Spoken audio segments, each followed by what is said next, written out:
Recording this.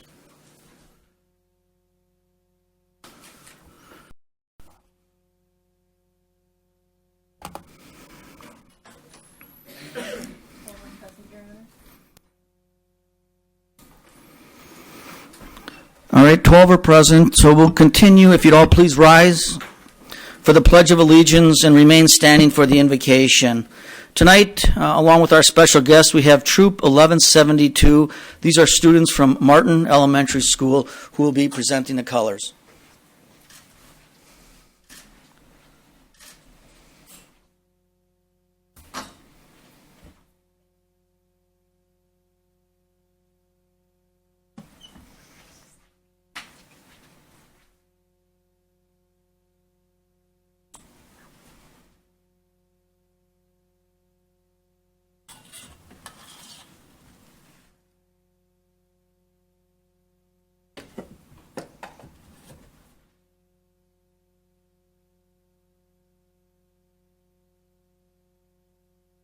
Please join us in the Pledge of Allegiance. I pledge allegiance to the flag of the United States of America and to the republic for which it stands, one nation, under God, indivisible, with liberty and justice for all. Stay there, you guys. Heavenly Father, as we gather here tonight as a community of leaders to do the work of the people of Green Bay, let us first take a moment to express our gratitude for the gifts you've bestowed upon each one of us and upon our community. We give you thanks for your natural resources. Let us always work to protect nature and to live and work within our means as a sustainable community. We're thankful for the gift of wisdom. Let us always look to you in times of difficult and important decisions that face our community. We're thankful for the gift of laughter. Let us always remember not to take ourselves too seriously and that tomorrow you give us a new day. We're thankful for the gift of community. Let us always remember by working together with respect and understanding we can accomplish great things. We're thankful for the gift of freedom. Let us always be grateful for our military personnel and political leaders who you help allow us to grow and prosper as a community. Tonight, as we take the oath of office, let us always remember that we are here to build better community for all your people.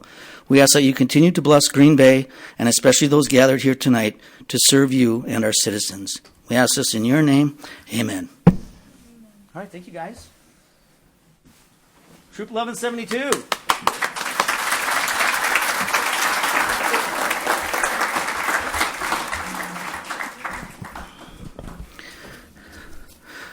All right, we are now on to the alderperson's oath of office, and I know some of you were sworn in at the county board meeting today with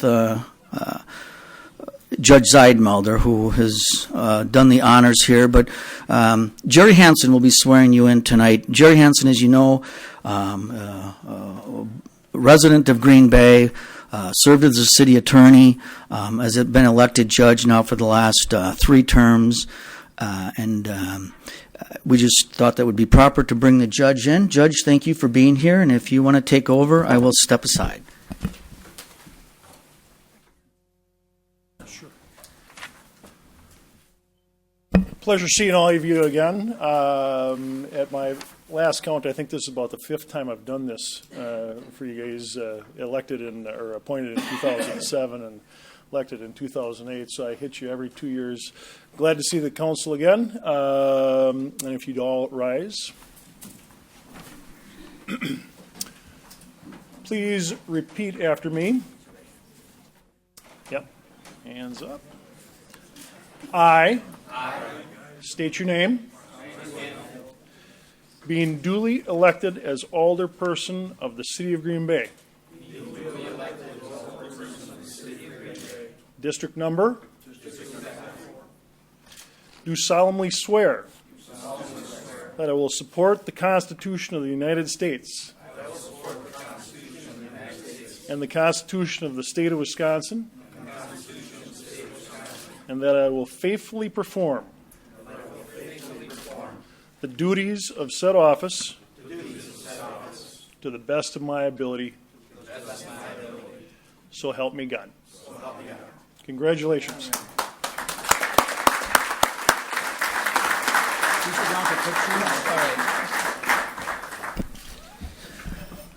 All right, well, congratulations. So we are now on to election of the Common Council President and the election of the Common Council Vice President. The way we have done this in the past, and again tonight, is we'll open the floor for nominations. And for President of the Council, I'll ask for nominations 3 times. Nominations will be closed, and on your desk you have your ballots. The blue ballots are for the President, and the green are for the Vice President. This takes place until someone gets the majority of the vote. As mayor, I don't vote if there's a tie, so we just need to work through this tonight. Alderman Nicholson, did you have a question? You're like, oh. I'd like to make a nomination, please. Oh, okay, all right. So nominations are open for President of the City Council. Alderman Nicholson, you have the floor. I would like to. You know what? You moved, and we're going to reset this, so I'm sorry. Go ahead. I'd like to make a nomination for Council President, Mr. Thomas Dwayne. All right. We will need a second on that nomination, and that's seconded. And Alderman Dwayne, do you accept that nomination? Yes, I do. Okay. Alderman Randy Scannell. Thank you, Your Honor. I'd like to nominate Joe Moore for President of the Council. All right. We have a second. Second. And we have a second. And Alderman Moore, do you accept that? I accept. All right. Any other nominations for President of the City Council? Any other nominations? I'll call the nominations closed. If you'd please use your ballots that are on your desk. The blue ballot, the 2 candidates are Alderman Tom Dwayne and Alderman Joe Moore. And Andy will pick up the ballots. The clerk will read them. The city attorney will tally them.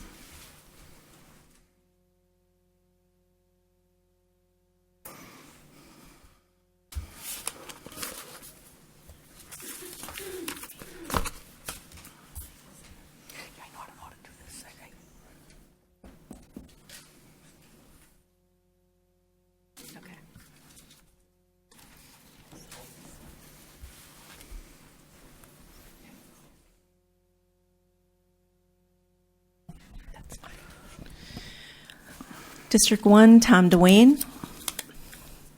District 9, Tom Dwayne. District 2, Tom Dwayne. District 3, Tom Dwayne. District 10, Tom Dwayne. District 4, Joe Moore. District 5, Joe Moore. District 6, Joe Moore. District 7, Joe Moore. District 12, Tom Dwayne.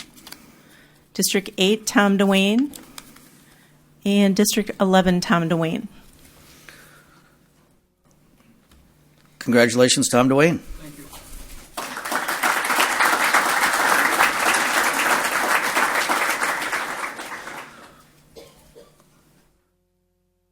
The floor is now open for nominations for Common Council Vice President.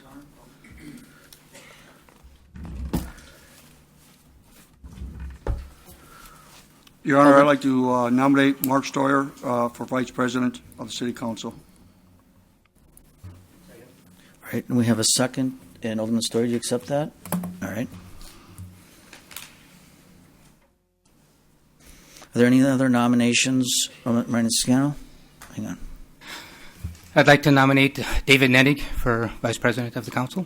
Do we have a second here? Second. And Alderman Nenning, do you accept that? Okay. Are there any other nominations for Common Council Vice President? Any others? Any others? All right. The floor is now closed on nominations. There are 2 candidates, Alderman Mark Stoyer and Alderman Dave Nenning. If you'd please use the green ballot Andy will pick them up, present them to the clerk, and recorded by our city attorney.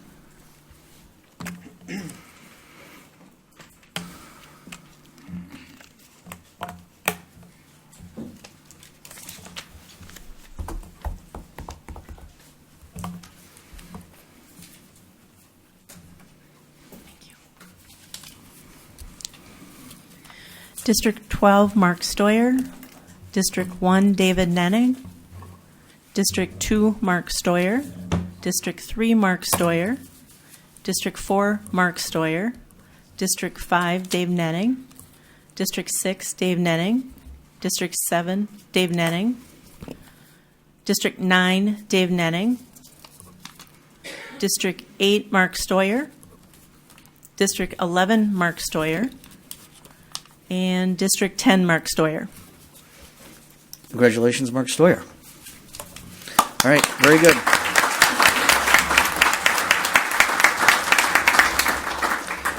We're now going to receive some instructions from the clerk, and then we'll reset the board. We'll take a break and get some pictures taken with the judge or anyone else you would like. It'll be about a 10-minute break. So, clerk, if you could please give the instructions on the disclosures and anything else we need to do today.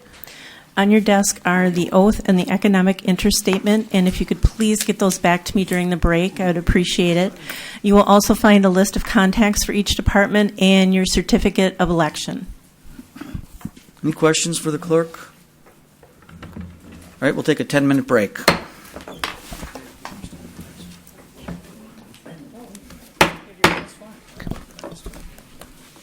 All right.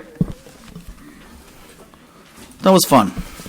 So we are back to the agenda, and tonight, as I talked when I met with the newly sworn-in council people, we'll just take tonight a little bit slower than usual in terms of how the meeting flows. We follow in the city of Green Bay, as you all know, Robert's Rules of Order. We called the meeting to order, of course, the roll call, the pledge, and the invocation. And then we get on to approval of the minutes. And we're approving the minutes of the last city council meeting, which took place on April 6th. So what I'd like to do is ask for a motion to approve the minutes. And then so Alderman Sladek has made that motion. Second. And that was seconded by Alderman Randy Scannell. And I'll say your names. And then I will ask for, is there any discussion on this? And if you say, well, look, this wasn't clear or this was an error, but I will then say, hearing no discussion, all in favor of that motion, please signify by saying aye. And then we all say aye together, and I'll say those opposed nay. And by a voice vote, I will say the ayes have it, and that motion has been approved. And that's the way we'll go through pretty much the meeting tonight. We have an area tonight where we are going to do some committee appointments, and if there's discussion there, it will follow the same order. I'll ask for a motion, a second, discussion. We'll debate it. We'll discuss it. If there's amendments, as I talked to some of you about, there's a motion by substitution, which is technically another motion. There's amendments. You can amend something twice, and we'll go through that as it comes up. But by and large, these books are all at Barnes & Noble. There's things on the website. Our city attorney is well-versed in Robert's Rules of Order, and it works. And that's the same way you're going to run your committee meetings as well. You'll elect a chair, and they will run that meeting the same way with following Robert's Rules of Order. So with that, we're going to proceed. And if you want to stop me, just hit your light. And we went through this with the new members, but if you request to speak, just hit the blue button. It comes up on my screen in the order that you hit your button. So, and when you're done, if you would hit cancel so that your light goes off.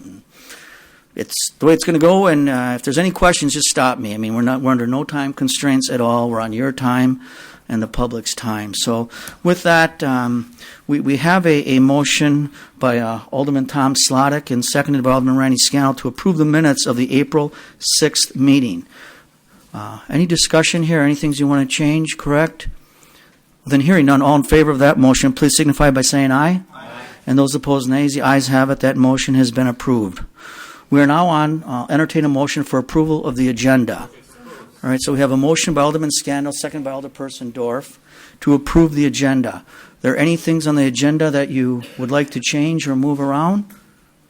Seeing no lights, all in favor of that motion, please signify by saying aye. And those opposed, nays. The ayes have it. So we have just approved the agenda that you have before you. I will tell you, we're sensitive to, if there's one issue where there's a lot of people, we sometimes move things around, but we put a lot of work into the agenda, and we have just approved it as presented. All right, clerk? Report by the mayor. I have two things I want to talk to you about tonight. One is there's an event that is coming up here, and it's we have a group with there's so many good people in Green Bay that work on so many things, and Steve, is it Hulschutz and Gina Shop? If you want to come up here, are you guys here? Yeah. This is a group of dedicated people, and they are working on drawing attention for foster care in our community. And if you don't want to say a couple words, and then the City Council has a proclamation that we want to share tonight at the City Council with the community regarding your efforts towards the awareness of foster care. So I will give you a couple minutes to maybe talk about your organization. Okay, I'm Gina Schupp, and I'm a county employee. I am the supervisor of the foster care Right. unit for Brown County, and we have partnered with Leadership Green Bay, an venture to improve and increase the amount of foster homes we have in Brown County. Currently, we have approximately 200 children in care, and we only have roughly 88 foster homes. Our biggest need is for foster homes for teens and children with behavioral issues. And Leadership Green Bay has been very gracious and is doing some projects to help recruit and help strengthen our program. My name's Stephen Holshoe. I am a participant in the 2016 class for Leadership Green Bay. And I take it everyone on the council is aware what Leadership Green Bay is. You've heard of it? They have. Mhm. And as a project, my team has chosen to increase the awareness for the need for foster parents within the community with Brown County Human Services Child and Family Services Unit as our specific benefactor. Our project is going to be a marketing campaign where through in-kind donations of media, print, and also local advertisers to increase the awareness and the need for foster parents in this community.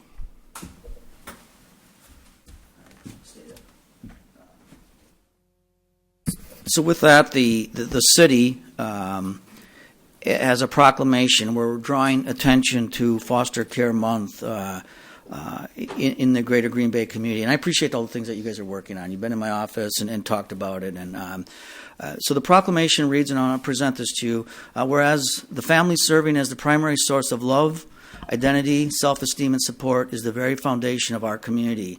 And whereas there are more than 250 children and youth in foster care in the greater Green Bay area. And whereas every child in foster care deserves the security and opportunity for growth at a stable home environment. And whereas a child's success is best supported in a system that's family-focused, child-centered, and community-based. And whereas there are numerous individuals and public and private organizations who work to increase the public awareness of the needs of children in foster care, as well as the need for foster parents. And whereas foster parents provide Green Bay children with the opportunity to be part of a caring family and help them reconnect with their families through unification or alternative permanent placement. And whereas through the partnerships among foster parents, child welfare staff, and public and private child-serving organizations, efforts are made to ensure that children are safe and their voices are heard as we work for the success of every child. And now therefore I, James J. Schmidt, the Mayor of the City of Green Bay, along with the City Council, do hereby proclaim May 2016 as Foster Care Month in the City of Green Bay. And I call on the observance to the attention of all foster families and citizens in the greater Green Bay community. Thank you for your efforts. Yeah, thank you. How good to see you guys.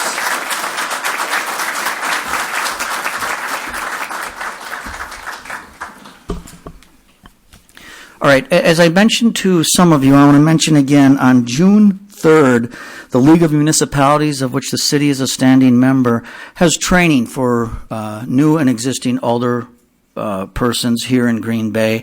You've been sent flyers on that. I know 3 or 4 of you have signed up. It's a $75 cost that the city covers. I just want to remind you of that. And if you have any questions, if you talk to Andy, he can make sure that you're registered for the League of Municipalities training on June 3rd. Do you put that brochure on their desk? What time is that? Okay. All right, we'll get that to you. And lastly, this Sunday, we just talked about foster care. A growing concern in the country and here in Green Bay is this whole human trafficking. That's something we're learning more about. The chief's working on it. There's an event at the Meyer Theater at 5:30, sponsored by Pastor Hennessy from Life Church, on an awareness. They're bringing some kids in or people in who have been part of that. It's a silent auction at 5:30. It's a dessert bar to kind of get to meet people, and then a presentation at 7 o'clock, and that's at the Meyer Theater. And I think that we'll get invitations. They just stopped in to promote that. It's online, but that's something that Don and I are going to go to, and I think it's just something that the good thing about Green Bay is we talk about our challenges and then we fix them. Yes, the 24th. All right, Clerk, that will conclude my report. We're on to announcements. At this time, if you have announcements, now this is different than a late communication. Announcement is an event that may be going on that you're aware of, a thank you may want to extend. These are announcements. These aren't staff directed like a communication. If you need a road fixed or a light, that gets referred to staff. Announcements are something for the good of the public, that it's an opportunity for you to say what you would like. And we'll start with Alderman Tom DeWayne. Thank you, Your Honor. I'd like to start out by thanking my constituents in District 2 for having the faith and re-electing me for my 6th term. I really appreciate it, and they got my guarantee that I'll continue to work hard for them. Second, Your Honor, just as important to me, and I take this very strongly, the appointment as council president. I'd like to thank the council for believing in me. I promise I'll continue to work hard, work together with you. I can't tell you enough how much this means to me. Alderman Moore and Alderman Nenning, thank you for putting your names out there. It's important that everybody participates. And again, thank you for reappointing me. Thank you. All right. And Alderman Mark Stoyer, announcements. Thank you, Your Honor. I'd like to concur. I'd like to thank the citizens of District 10 and also my fellow alders. I look forward to this next 2 years, and I really hope that we can all work together in a spirit of cooperation. I'd like to thank my family as well for putting up with me all these years, and also to staff. I'm looking forward to working with them this coming year as well. So thank you for that. All right. Thank you, Alderman. Are there any other announcements from the floor? All right, Clerk, then we'll continue. We're on to appointments, standing committees, Finance and Personnel, Thomas Sladek, Thomas DeWayne, Joe Moore, Mark Stoyer. Improvement and Service in Parks, Andy Nicholson, Chris Weary, John Vanderleest, Dave Nennig. And Protection and Welfare, William Galvin, Randy Scannell, Guy Zimma, and Barbara Dorff. All right, there's a motion by Alderman Joe Moore. Second by Alderman Randy Scannell. Discussion. Alderman Tom DeWayne. Yeah, Your Honor. Thank you. There's an amendment that I would like to make at this time in this part. I have 2, one for the board and commissions, but on this one, came to my attention that someone would like to serve on another committee that he's been on, and I am more than willing to change positions. I think Protection and Welfare is a great committee, And I'm going to make a motion to amend and switch Thomas DeWayne with Alderman Guy Zima. I talked to you on the phone, but that motion would be out of order. The chairman, the mayor, makes these appointments. And if I could just say, a lot of thought went into these appointments. I have talked with many of you have contacted me. This is best for the city, and this is what I'm asking you to approve.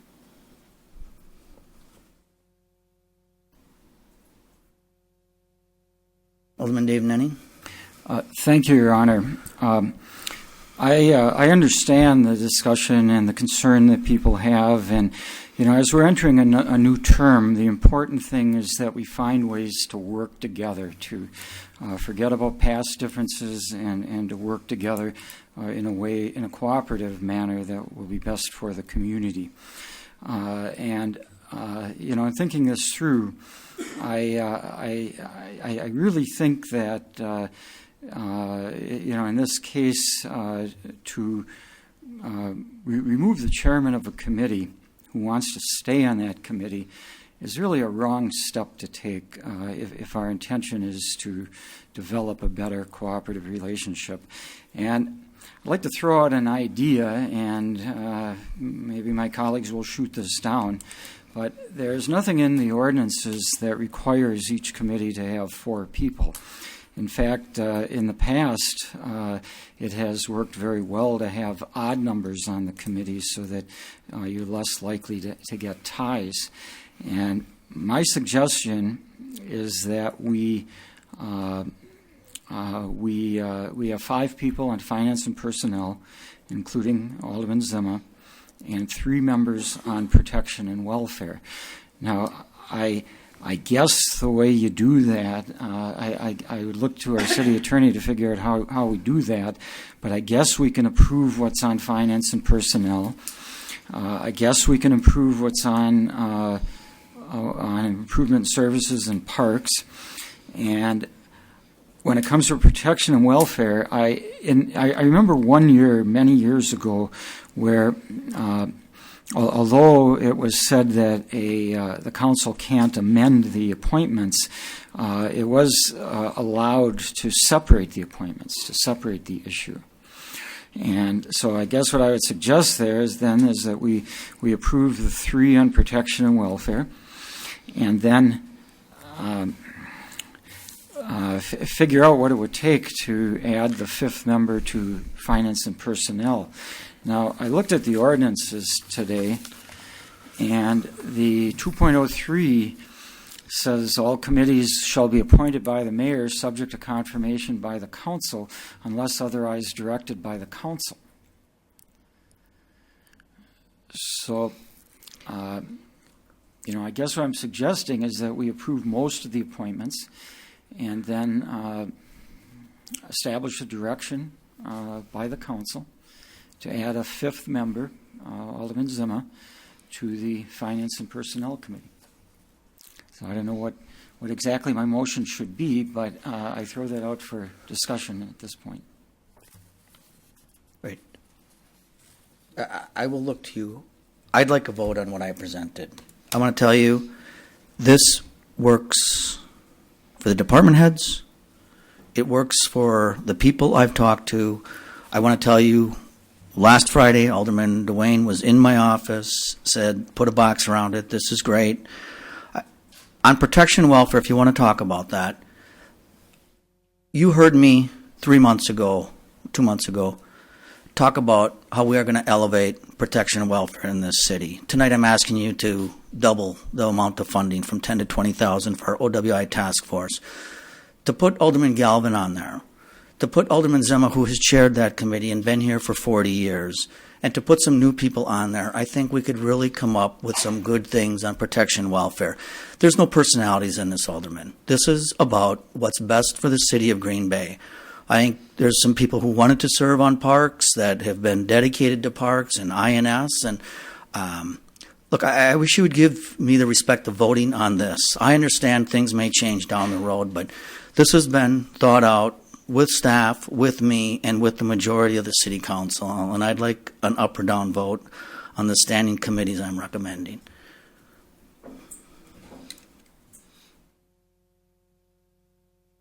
Alderman Zima.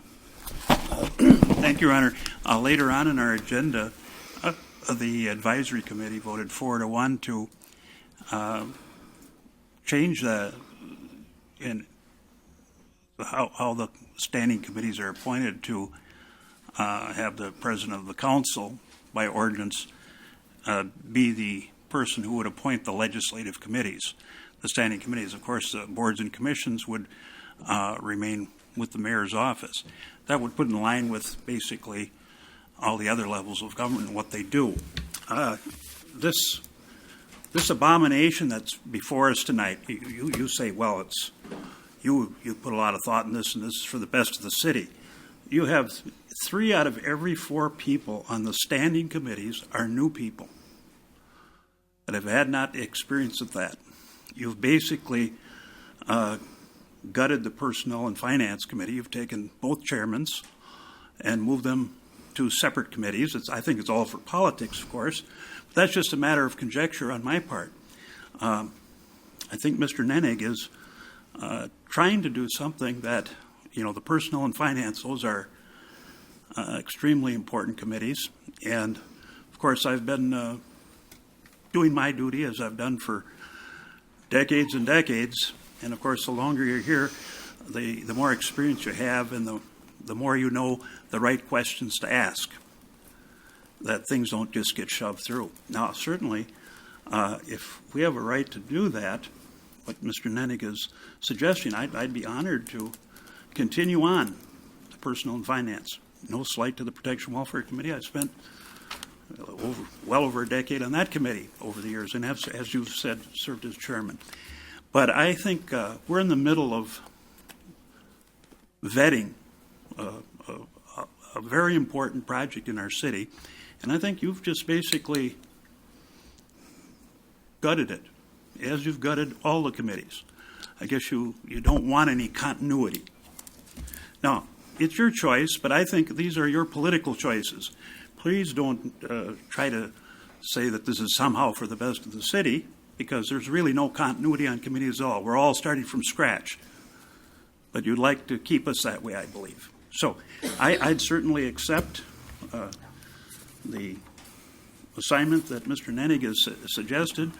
It sounds like from what he's read, and I'd ask him to repeat that and have the attorney confirm that is something that we have a right to do at this point in time. Again, we don't have a new ordinance. We may or may not, depending on what happens later on, but it sounds like this is something to be done, and I would be happy to do that. After all, the Protection and Welfare Committee, they are basically with licensing of taverns, taxi cabs, all those sorts of things. I think that we have a larger committee for finance and personnel, and a little smaller one I think is an excellent idea. And let me tell you, it's not something I thought of. This is Mr. Nennig has done this on his own, but I have to applaud his intelligence on it, and I would accept that assignment if the council so sees fit. Is that something we can do tonight? Mayor, council, so what I'm hearing is 2 questions essentially. The first is, can you approve or confirm the standing committees can you approve them separately? And the answer to that is yes. You don't have to do a uniform vote on all of them. You can approve the committees that you agree to, and then move on to the remainder ones. As far as the provision of the ordinance, which says that you can create an alternate method for appointments, as directed by the council, that requires rules of statutory construction to come into play, which means a lot of semantics. And so the way they're interpreted is to give every provision meaning. If say that the provision is as far as the appointments go, so that, now we could allow the council to make those appointments irrespective of it, allow the amendments and everything. That kind of undermines the entire purpose of the ordinance and makes the ordinance itself null and void. So instead, we can't read it that way. We have to see it as actually changing something. And if we review it, looking at what makes the most sense, it's looking at it, okay, the authority was given to the mayor to do the appointments, authority was given to the council to do confirmations. You can't really take away the appointment of the mayor without completely changing the intent of the ordinance. So it requires actually reading a different way. So instead, it has to focus on that confirmation part, which means that the council can give it up and either allow the mayor to appoint without authority, or it can be done with consultation of a small committee, something. But to take away that power would actually require amendment of the ordinance itself.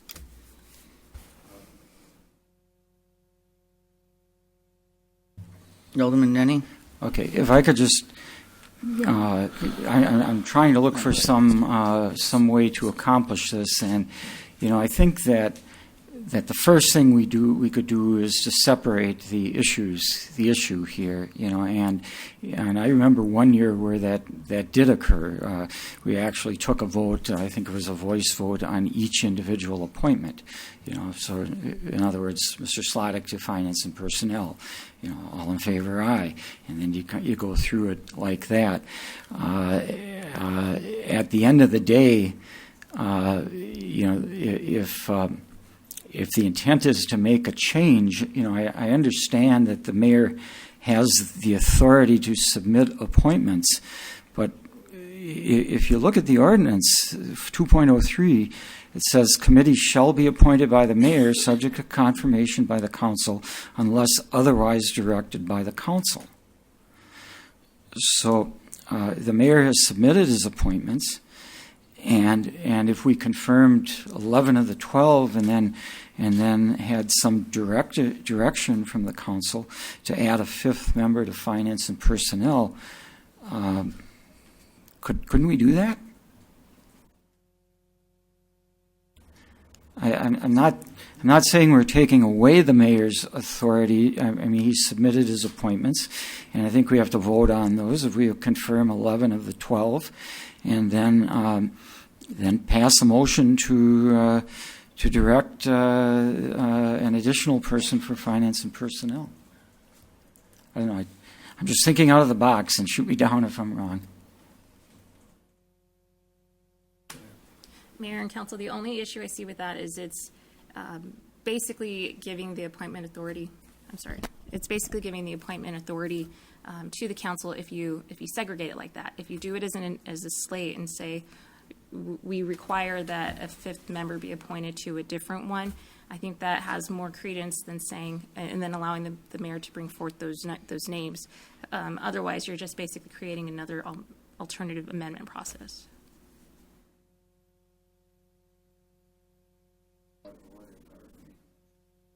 I would say that it would be out of order if you did it exactly how you're saying it.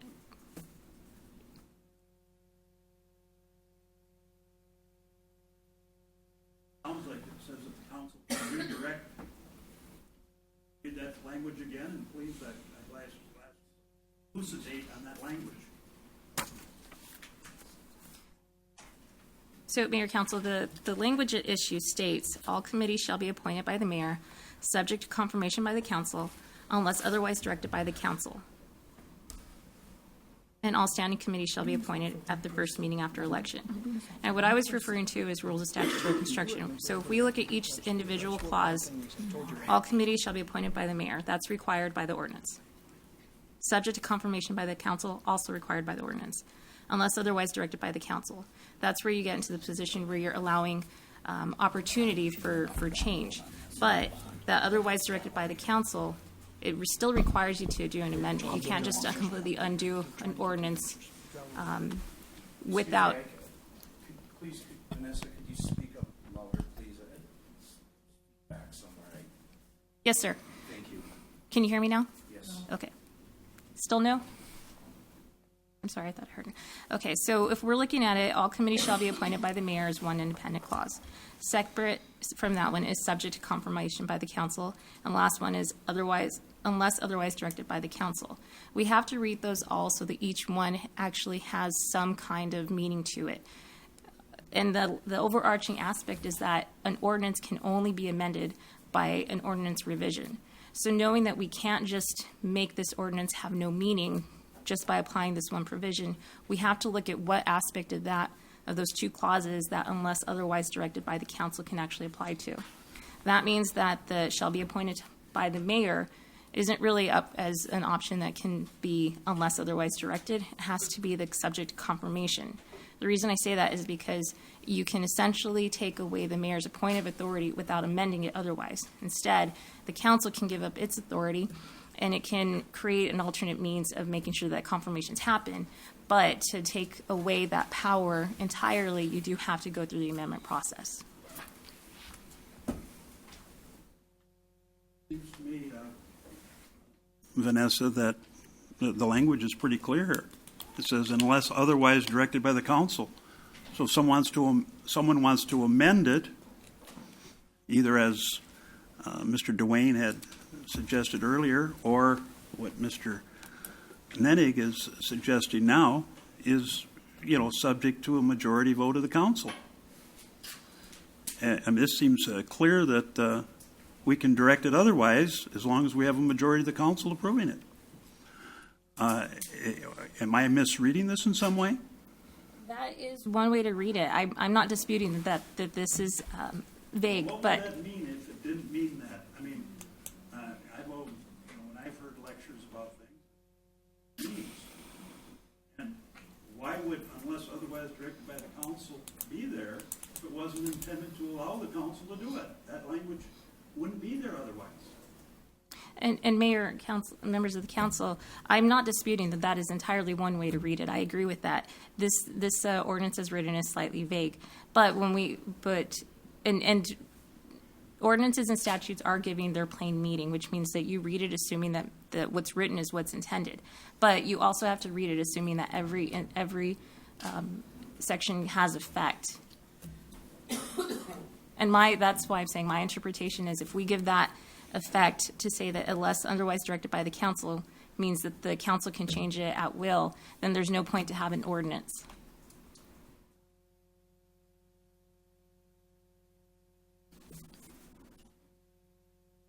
Two more lights. To me, it is what it is.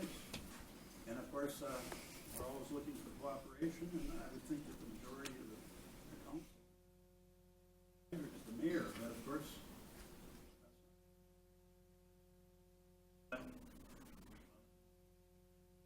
has tried to shove through his, and he sees other people's roadblocks. But all this is taped, of course. Ruling that doesn't mean anything unless otherwise directed by. No, sir. What does it mean then? I'm saying that the council can change how it is that they want to do their confirmations. I'm sorry, would you repeat it? Yes, sir. I'm saying that the council can change. The mic there a little bit. I'm sorry, I'm a little short. I'm saying that unless otherwise directed by the council means that the council has the authority to change how it's going to do its confirmations. Tonight, they have a right to or don't they? Yes, sir. To change confirmation.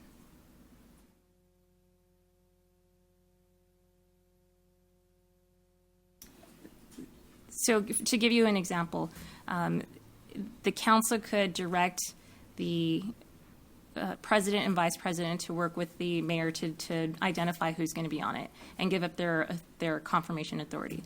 They could direct that instead of having it come to full council vote, it would be by a committee consisting of less than a majority. Items of that nature.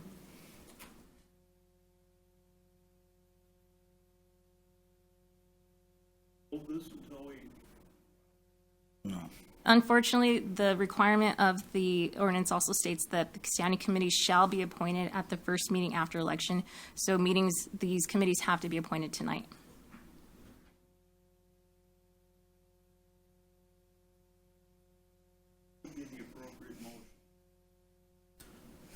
To direct the council. Change the I guess I'm a little confused as to what it is that the alderman is asking to change. Two motions here. Change how the committee as directed by the council, but we haven't voted on it yet.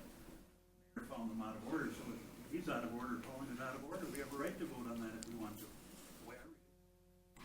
So the slate of people who are presented for appointment is exclusively within the appointive authority. That means that the confirmation authority is specifically within the council's authority, which means that the council gets to vote yes or no on those appointments. That's at this point, because there's been no other directive which falls within purview, those are the only options at this point. Offering other options. To amend the slate, I don't see any option on that. I don't think that there's any option under Robert's rules which would allow it. Instead, it's specifically how the council is going to do its confirmations. As directed by the council. No, sir, it has plenty of meaning. It just doesn't have as much teeth as I think that the council would like it to. I guess I'm still confused. This is kind of like who's on first. Yes, sir. Anytime you're dealing with statutory construction, it does feel like who's on first. Well, I recommend that reject the appointments here tonight and ask the president of the council to work with the vice president of these committees so that there's more on each of the committees, the new members and the people who would be new. Right. All right. Be- I'm urging you to make a motion to, Well, there's a motion on the floor right now to approve the committees as presented. well, I make a motion to return those Right. to the mayor and president of the council. Right. But the motion on the floor is to, Alderman Moore is to approve the appointments and. Amendment to that. No. Yeah. This is not an amendable without my okay. Now, I look, I knew this was going to happen, and I've looked into this. These appointments, you can vote up or down. Everything was fine until Sunday. That's just not true. I've got 9 of you that were very pleased with this. Alderman Duane told me he called you and you were the only one who had an issue. Okay. I never learned about it till I got it here. Mayor, I talked to you after when he Friday. found out he was on that, and then Right. he told me his displeasure. That's what I told you. Right. It was Okay, I didn't- Friday, Saturday. Now, that's a real great way of doing Well, look, there's a slate before you that, again, it. I think we should reject it and start fine. doing things a little bit more. okay, I understand In that. the interest of the city. All right, anyone else wanted to speak to this? Alderperson Dorf? Well, we may have passed it, but I would like a little bit more clarification. What I'm understanding about the ordinance is that the part, unless otherwise directed by the council, does that refer directly to subject to confirmation by the council? Does that mean that they can that they can direct a different kind of confirmation? Yes, Alderwoman, that is exactly what I'm stating. Okay, thank you. Then I do understand what you're stating. Thank you so much. Alderman Scannell? I think we're past what I wanted to say. I don't think it's relevant anymore. Right. Alderman Weary? Thank you, Mr. Mayor. I've been 12 years on protection and welfare, 8 years as chairman. Enjoyed every day. It's a great committee. It's a very important committee. And this time I reached out to your office and to you and asked that I be moved to Parks. I really wanted a new challenge, and I greatly appreciate that you did move me over. I really do. It seemed here, that we could just resolve this pretty quickly if you would just cede to the 5 and 3 that Alderman Nendig suggested. And we can move forward and hopefully start off on the right foot. So I would ask you, on behalf of the residents of District 8, that you agree to that. No. All right. Thank you. Alderman Nicholson? Thank you, Mayor. Question, so what would be the proper procedure on, if we wanted to go towards the route that Mr. Nenning and Mr. Zima is mentioning?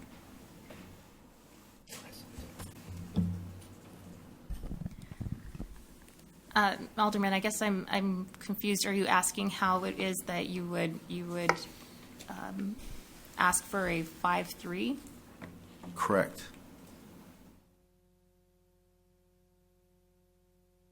To make it legal, what would have to take place from this council? Because I believe that's what Mr. Nenning and Zima are asking.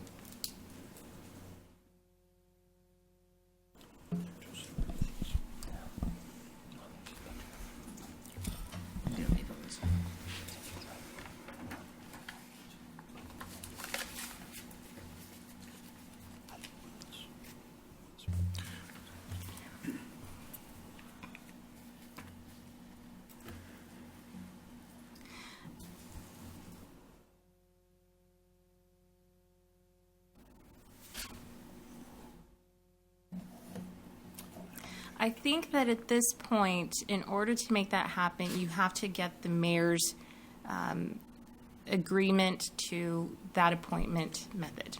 Okay. The reason I say that is because if he's doing the appointments, he still has he has every right to set the slate, of names. And so even though you're asking for a 5-3, he can, there's nothing in the ordinance that would require him to do that. Okay, but there's, in the ordinance, it says subject to city council. Or what does it say? Otherwise directed by city council. I'm thinking about it. Yes, sir. Okay. Yes, sir. Okay, here's a scenario. This is just a scenario. Now, according to our ordinance, these committees have to be finalized by tonight because it's after the election. It's the first meeting, correct? Yes, sir. Okay. Well, what would happen if these appointments were turned down? If these appointments are turned down, the mayor is at liberty to bring a new slate before the council for confirmation. But when? Because these have to be tonight. It would be tonight. It would be tonight. Okay. I'd like to ask for separation. Sure. Okay, I was just wondering if you could recognize that, Mayor. I just said sure. Okay. I would like to make a motion to approve the Improvement Services and Parks Committee. Second.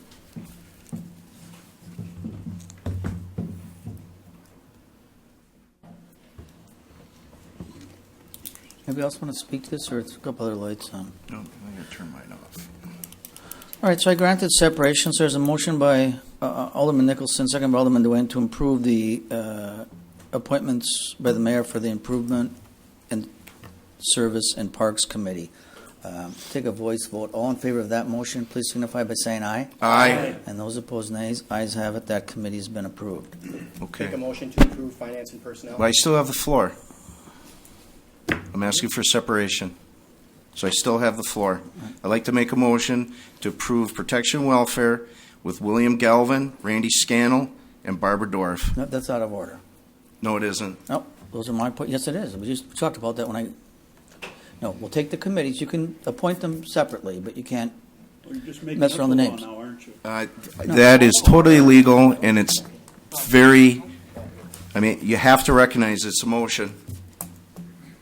I granted the motion. You granted separation, then this is what we're doing. I mean, this is my motion, Mayor. Yeah, You it's have out to of order. accept it. No, I don't have to accept it.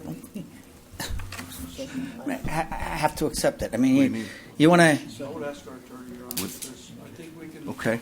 We can do what each one You can take them one at a time, then why can't you take three at a Okay, time? well, I'll take them one at a time then. Sir, I'll make Go a ahead, motion hang on. to accept William Galvin for protection and welfare.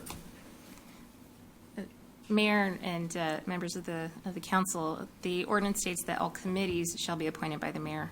So taking them individually doesn't follow that spirit. I disagree. I say we challenge the chair on this. Second. We've done this at the county board. yeah, that's a different And, government. You Mr. keep- Nenning said this has happened in the past. It's past practice. We can do it. I was here for that. Mayor agreed.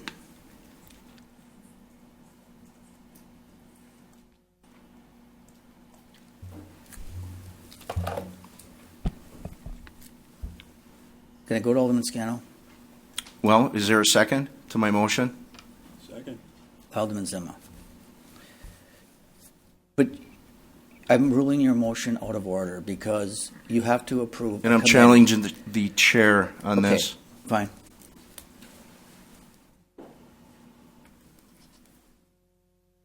Got to take a vote. Right. Take a vote. The ordinance says to approve by committee. You're saying it doesn't. So if you will go a vote on this, do you think you're challenging, if you agree with Alderman Nicholson that he is right, you vote yes. If you don't think he's right, you vote no. Is that appropriate, is it, Vanessa? Mayor, the requirement is for putting it to vote is shall the decision of the chair be sustained? All right. Then that changes things. Still, you're going to vote. The chair is saying his motion is out of order. I'm relying on the ordinance that says we accept the mayor's recommendations by committee. If you agree with the chair, vote yes. If you don't, vote no. If you use the board. Is there discussion or no? There is discussion, Mayor. Oh, all right. No, so no means you vote. Yeah, we'll just wait. Alderman Scannell, right. Maybe what I was going to say was relevant. I think this path is undermining the law. We are going this way. We are then making our own appointments, which we don't have the authority to do right now. We just took an oath that we're going to uphold the law, and here we are trying to subvert the law. I mean, I can understand, I appreciate the effort, but we're going at it the wrong way. We just can't do this now. I think we're subverting the law. The mayor, by law, clearly has the right to make these appointments, and we cannot juggle them around. I mean, if we're just looking at just this one, but we could do this with everybody. We could reappoint everybody going down this path. That's clearly not the intent of the law. We clearly don't have that power. If we do this with one, we can do it with everyone. We could change all the appointments ourselves. That's clearly not what we can do. So I vote to sustain the chair. I think the motion was just to deny one person, not change anything. Yeah, and I'm saying that motion's out of order. All right. Alderman Stoyer, this is on challenging the chair. That's the motion on the floor. Thank you, Your Honor. Well,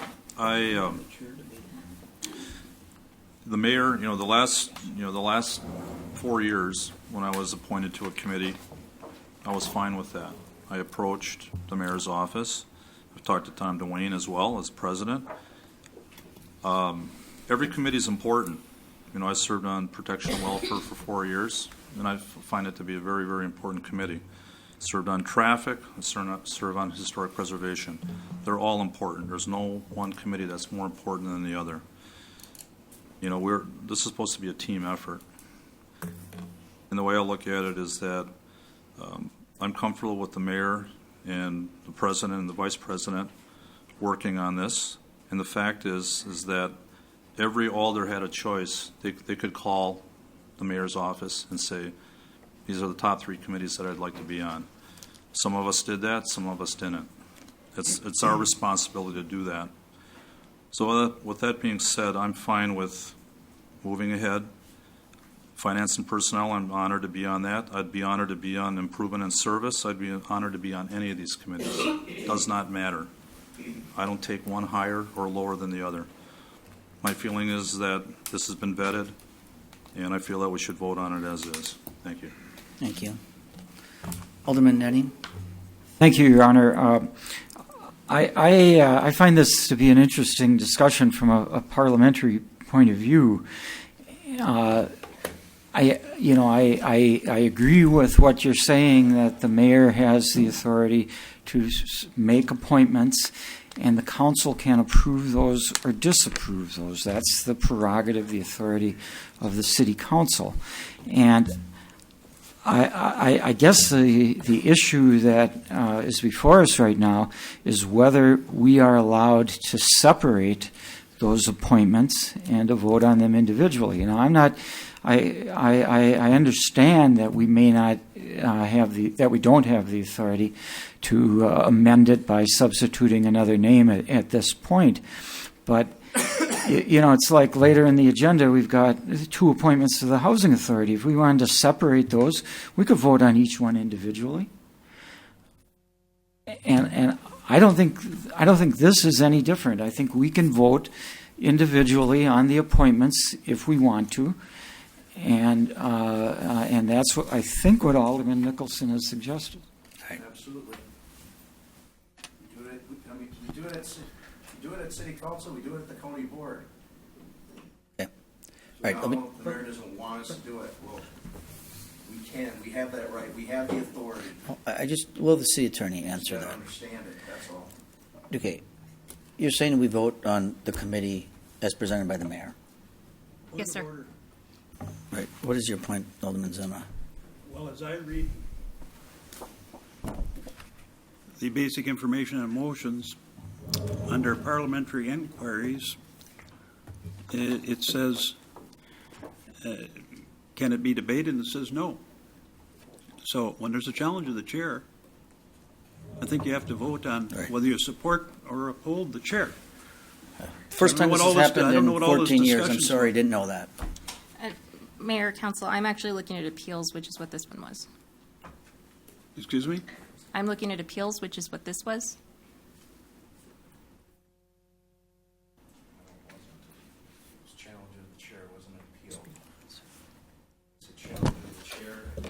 Well, is this how you like it, Your Honor? You like to have everybody at each other's throats? Nope, I don't, Alderman Zima. You just don't care about. All right, let's.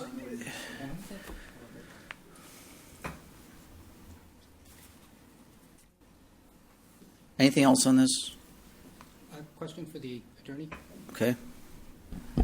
If we disapprove of a committee or of a member on a committee, what happens then? Is it of any consequence? Is it just that the council is noting their disapproval, or is there action then that the council can do, or when we approve a committee or disapprove a committee, are we just saying to the mayor, good job, bad job, and we go on because he has the authority to appoint the committees, or just what is the consequence of our disapproval? Mayor, Alderman, no. The 2 authorities of both the mayor and the council are equally important. The mayor appoints, the council confirms. The mayor cannot actually make those confirmations, so until the council approves of them, those committees' appointments are not made. That's the consequence. Yes, sir. Thank you. The motion on the floor, I ruled Alderman Nicholson's motion out of order because the ordinance says to appoint by committee. If you sustain the chair, if you agree with the chair, you vote yes. If you don't, vote no. All right, Alderman Dwayne. Thank you, Your Honor. For the attorney, let's say this goes through and the argument stays as it is, What happens if Alderman Zima refuses? Does he have that right to refuse that appointment? That's an excellent question. Creature did one time. Yeah, because that happened in Green Bay and it also happened in the county. I The can answer that question. I mean, No, she can. Go ahead. What the ordinance states is that each alderman shall be appointed to one committee, or to at least one committee. It does not require participation, and in fact, I want to say that the ordinance allows for additional or other people who are present to fill in if there's not a quorum. Right.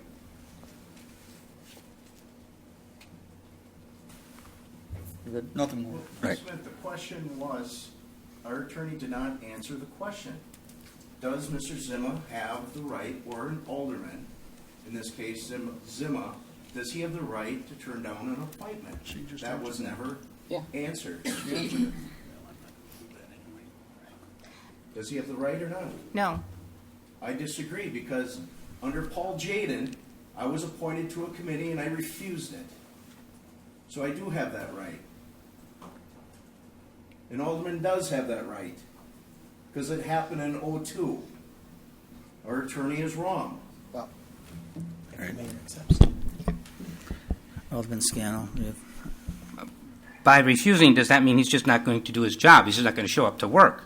I mean, what was when you refused?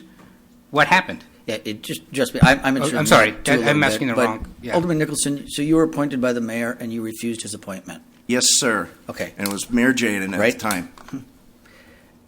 Did he then? Yeah, I'm interested too. What happened? What was the appointment? Was that committee? I wasn't. I Was it a wasn't standing- appointed on there. I was taken off. A standing committee, like we're doing Yes. tonight. Well, And I was not marked excused. I was off. I have that right to refuse. all right. Well, Mayor Jaden said we have 2 jobs here. 2 jobs as alderman. We are responsible for the budget. That's the only meeting we have to be here for. And also, table of organization. Those are 2 powers of authority we have. That's it. okay. And he also said, and where you were there, that the mayor is an alderman also. He is part of the city council, the table of organization, and will vote when it comes to a tie. Right. All right. So That's the authority we have. Yep, I understand that. All right, I understand you can refuse an appointment. I'd be disappointed, but okay.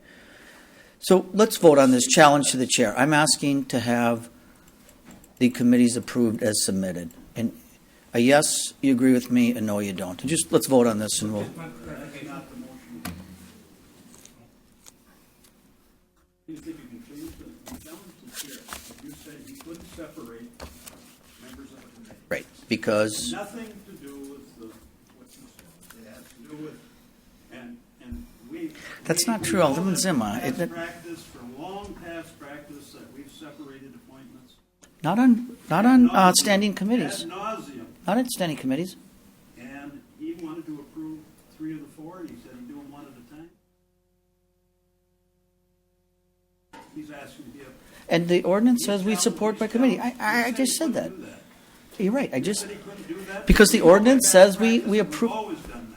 We have never done that on standing committees, Alderman.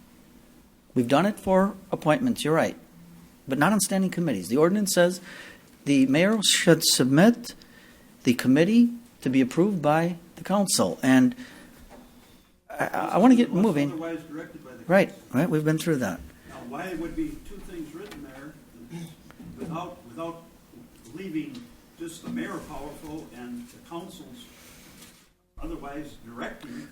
Seems to be like, we just ignore that part of the sentence. Okay.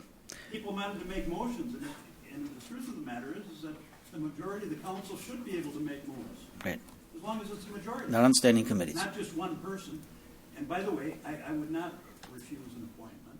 No, I didn't think you would. That's not in my constitution at all. Right. But I think this whole plan you've got here stinks and I haven't. Right. All right. Alderman Moore? Thanks, John. Just for a point of clarity on the ordinance. It says the mayor appoints the committees with the approval of the city council unless the city council basically gives up that authority. It's not written that way, but that's what it means. It means the mayor's appointments are approved by us unless we give up our authority and say approval by staff, approval by the council president, approval by the attorney, approval by the people sitting in the audience. That's what that means. It doesn't mean that we can challenge these appointments. And I think that that's where the misunderstanding is because of the verbiage, the way it reads, when it says with the approval, that it kind of throws that, look, I mean, the committee appointments are made by the mayor. It's as simple as that. We approve it or we give the approving authority to someone else. And that's what the ordinance reads. Point of order, Mayor. Alderman? Aren't we challenging the chair at this time? We are, and we're going to do that right now. I'd like There's that. no discussion, there's no debate. We Well, have to vote. We are voting right now, Thank and you. again. Yep, I just, if, hang on, let me run the meeting. Alderman Nicholson asked that we vote individually. I ruled that motion out of order because our statutes say it's by committee. He challenged my ruling on that. If you agree with me that we vote by the committee, you vote yes. If you agree with Alderman Nicholson, you vote no. And you use the board. Ayes, yes. And that means that we're going to vote this in by committee. Can I break the tie on this? Just point of clarification, Mayor. Yeah. Could you explain that again? Holding the chair is aye. That's right. What's that? That's what I said. Holding the chair is. Upholding the chair, agreeing with the chair, sustaining the chair is aye. Right. All right, thank you.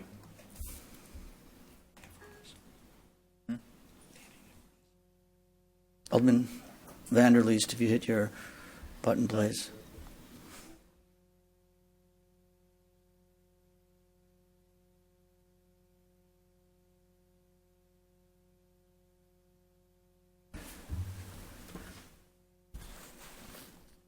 No rush. No, no rush.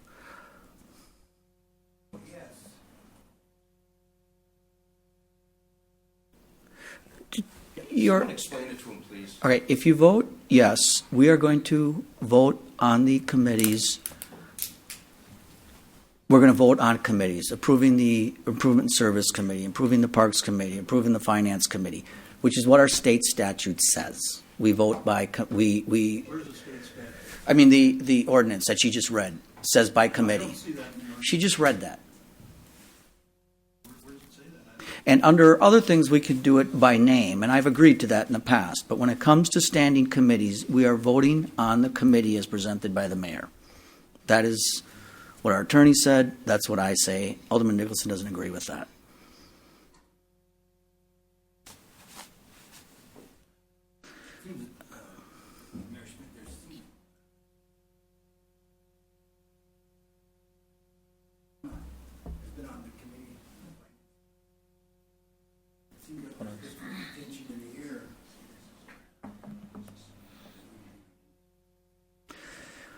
After 42 years, you're on every committee and chair of a lot of committees. And I stated my reasoning behind this, and it's thought out. Has he done a good job? He has. I think it's more of a personality. It's not.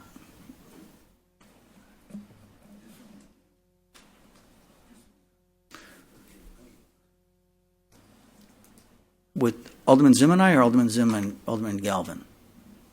What? Point of Why would you- order. why would you do We that, have to Your Honor? vote. Right. Mayor. Don't bring another alderman in, Okay. especially on his first day. We have to vote. Give him a week. All right, go ahead, Asking Alderman. For separation, that's all I'm asking for.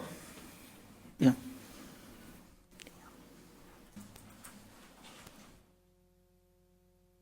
All right, so that's a tie vote, and I am going to vote. Well, can we see it? I don't see it up. What's that say, tie vote?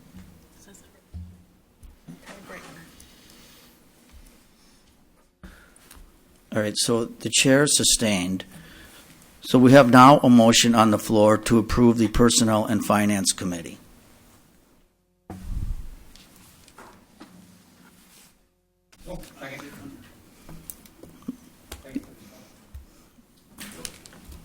Point of order, Mayor. I had a motion before that to approve protection and welfare. I wanted to separate the standing committees. Okay, that's fine, but you're going to vote on it as the committee. Correct. Okay, that's fine, I'll take that. All right, so we have a motion by Alderman Nicholson, seconded by Alderman Scannell, to approve the Protection and Welfare Committee. Alderman Zima. Thank you, Your Honor. Well, I recommend to the council that we vote down these confirmations and send it back for you to think about for a little while, and you can bring something else to us later. All right, thank you. Alderman Dwayne? Your Honor, I just got to say, we could just get this done. We want to have good committees. We want to have continuity. We want to have everybody happy. We could just change this right now, Your Honor. There is no reason why you can't change this appointment. We've talked about it. You're listening to people here tonight. You just saw a 6-6 tie. Let's not fool around with this. Leave the personalities out of it. Mr. Right. Zima's done a good job. And, you know, to have us vote down 3 other people because of one person is not right. And you have the power just to stop this right now. So as council president, I'm begging you right now, this is easy. Just change it. We can go on. Everybody will be happy. There's nobody that's going to be disappointed except for you, maybe. And I don't want to say that because we talked about it, We talked about it. Right, and I really believe we could just end this right now and have that appointment, and I can guarantee you're going to have every committee working well together. I believe we will. Okay. I'm just saying. Yeah, That's right. my opinion. He's right. More. Okay. Thank you.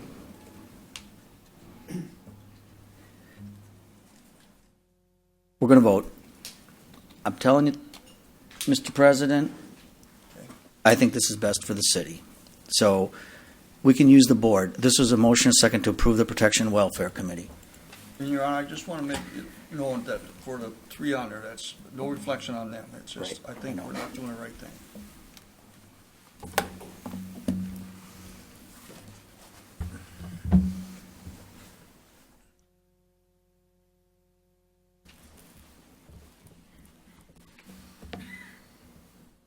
And that passes 8-4. Motion for Do we have another one? Finance and Personnel. Motion to approve finance and personnel. Alderman Scannell, second by Alderman Joe Moore. Please use the board on this.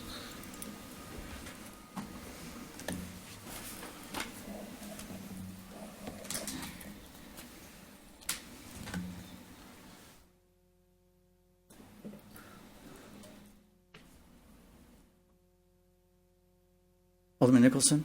Thank you, Mayor. Yeah. You want to speak? Alderman Nicholson? Now, the motion on the floor is to approve finance and personnel. Yes. Okay, now, according to our ordinance, in my opinion, that we can make an amendment to this and add a person from the city council.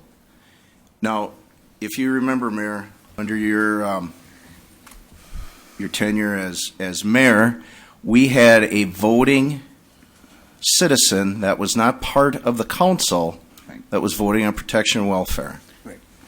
And I don't believe that was legal. I just don't understand. It was an elected official, but, I mean, that's... We all agreed to that. You were here. Right, I did not agree to that, Well, but I mean, that's the fine. council, majority of the council agreed to it. The majority, So- correct. Right. So, with that, subject to otherwise directed by the council, I feel, in my opinion, that we can make an amendment like we did, I don't know, was it 10 years ago? When we added a citizen as a participating member and a vote that was accepted. But I did. Pardon? I did. I agreed with that. That Okay. was my recommendation. Right. I am recommending the Finance and Personnel Committee as before you. And Right. If you want to vote it down, that's fine. No, I feel that I have the right to make an amendment like it was back, I think it was like 11 or 12 years ago. Right. And it was basically under our ordinance. Yeah. So I'm going to make an amendment. That amendment. I'm going to came make a from me. motion that we add one more alderman to the Standing Committee of Personnel Finance, and it's Alderman Zima. Is that not out of order? Yes, sir, it is. Now, I'll challenge the chair again. And I'm using the example that happened with, I can't Tina, remember the right? lady's name. Yeah. But about 12 years ago, you remember that, Mayor? And it was Alderman under Nicholson, it was under, we worked on that, met with the president of the council, said, look, we'd like to do this as a committee, and the mayor supported that. I have the authority, and we just went through that, to appoint the standing committees. I'm not interested in putting a citizen on there. I'm not interested in, I'm interested in what's before you. And that's correct. I understand, Mayor. Okay. But because of this language, I feel that we were able to do that back then. And now this time, I'm not asking for a citizen. I'm asking for an elected official. But Alderman, I just want to say that came with the authority of the mayor. I think that's important. With the approval of the city council. If the city Right. council would have voted it down, it wouldn't have happened. Yes, that's true. And I think it was well, that's a different story, but in this case, we are looking at an alderman, an elected official. And I feel with the ordinance, what we did in the past, I have the authority to make that motion, And I'm the saying you council don't. has the authority to approve it. And Thank Alderman, you. Yep. I'm ruling And it in out that of case, order. I mean, if you're not accepting it, I'm challenging the chair. All right. So is there a second to the challenge of the chair? Second. All right, so there's a second. I'll clear the board. Alderman Nicholson feels that the council can add another member to a standing committee. That has happened in the past, but it came from the mayor's office saying, let's do this, and it was agreed on by the council. The mayor's not recommending changing the makeup of the Personnel and Finance Committee, so I'm ruling that out of order because the ordinance says these are appointed by the mayor, and I'm not appointing anyone else to it. It's the four people before you. So a yes vote sustains the chair and rules his motion out of order, that he can't add another member. A no vote goes with Alderman Nicholson. So I am saying that, as Vanessa said, the mayor appoints the committees, and that is what I'm trying to do. Yeah. Clarification, Mayor. That was brought forward by Alderman Fredette, and it was confirmed by your office and Right. confirmed by the city council. Right. True. That idea was brought from the council, a member from the city council. Agreed Thank with you. by the mayor. Approved by the mayor. Right. And you don't have that approval tonight. So a yes vote stays with what's before you. You could please use the board. We good? Aye.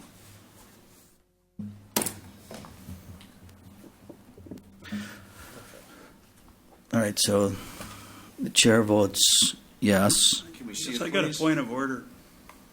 Oh, I'm sorry, it's 7-6. Got a point of order. There's somehow a conflict of interest in my opinion that somehow it's the mayor's appointments. He can vote on his own appointments. Normally he can vote to break ties on legislative things we do, but these are appointments. Right. Why should he have the right? When it's tied, it's defeated. We researched that. Correct, and that's exactly what it is when it's tied, it's defeated, so his vote actually isn't doing anything other than just letting the board through. Excuse me? You have to talk into that mic there. I'm sorry. I'm a Move the little hard grommet of up. hearing tonight. Wait, we'll move it. It's too short. We'll move her mic up.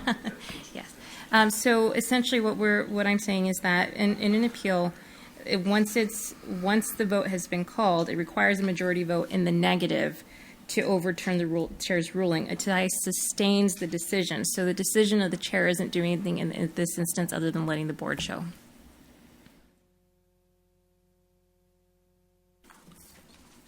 All right. So we have a motion and a second to approve the Standing Committee of the Personnel and Finance. If you please use the board.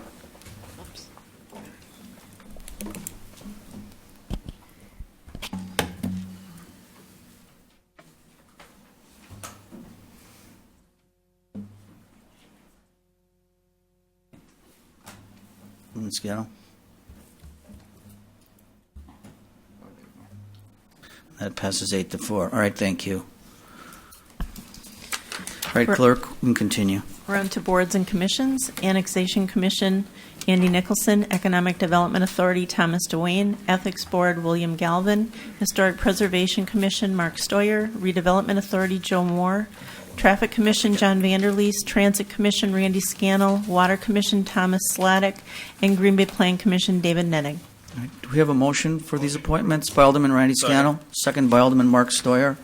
Can you clear this board, please? Alderman Tom Dwayne. Yes, Your Honor. Thank you.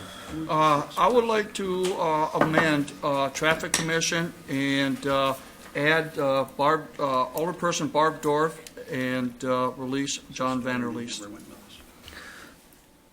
All right, so we have, you talked to me about that, right? You have a conflict with the county? Yeah. And Alderman Dorf, are you okay with this? All right, so there's a motion by Alderman Dwayne and seconded by Alderman Weary to replace John Vanderleest with Barb Dorf for the Traffic Commission. I, as chair, agree with that. These are my appointments, so I would support this. Any discussion here? How is this coming about? Who's requesting this? Mr. Vanderleest requested that of me. And, Right, and he called. I talked to Barb, and they agreed, and so I brought it forward. So I want to take that amendment first. So an amendment to replace the Traffic Commission member with Alderman Dorf. All in favor of that amendment, please signify by saying aye. Aye. Those opposed, nays. Now we'll make a motion to adopt the boards and commissions as amended. I'd like you to use the board on this, please.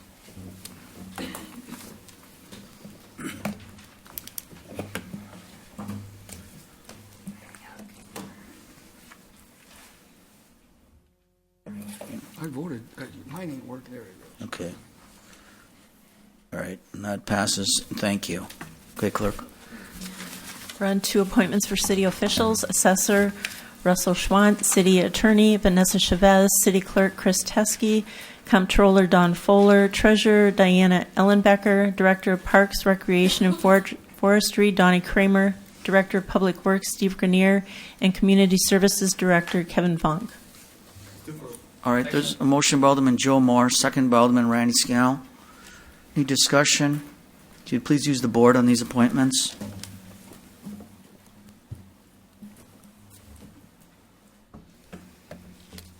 That passes unanimously. Thank you.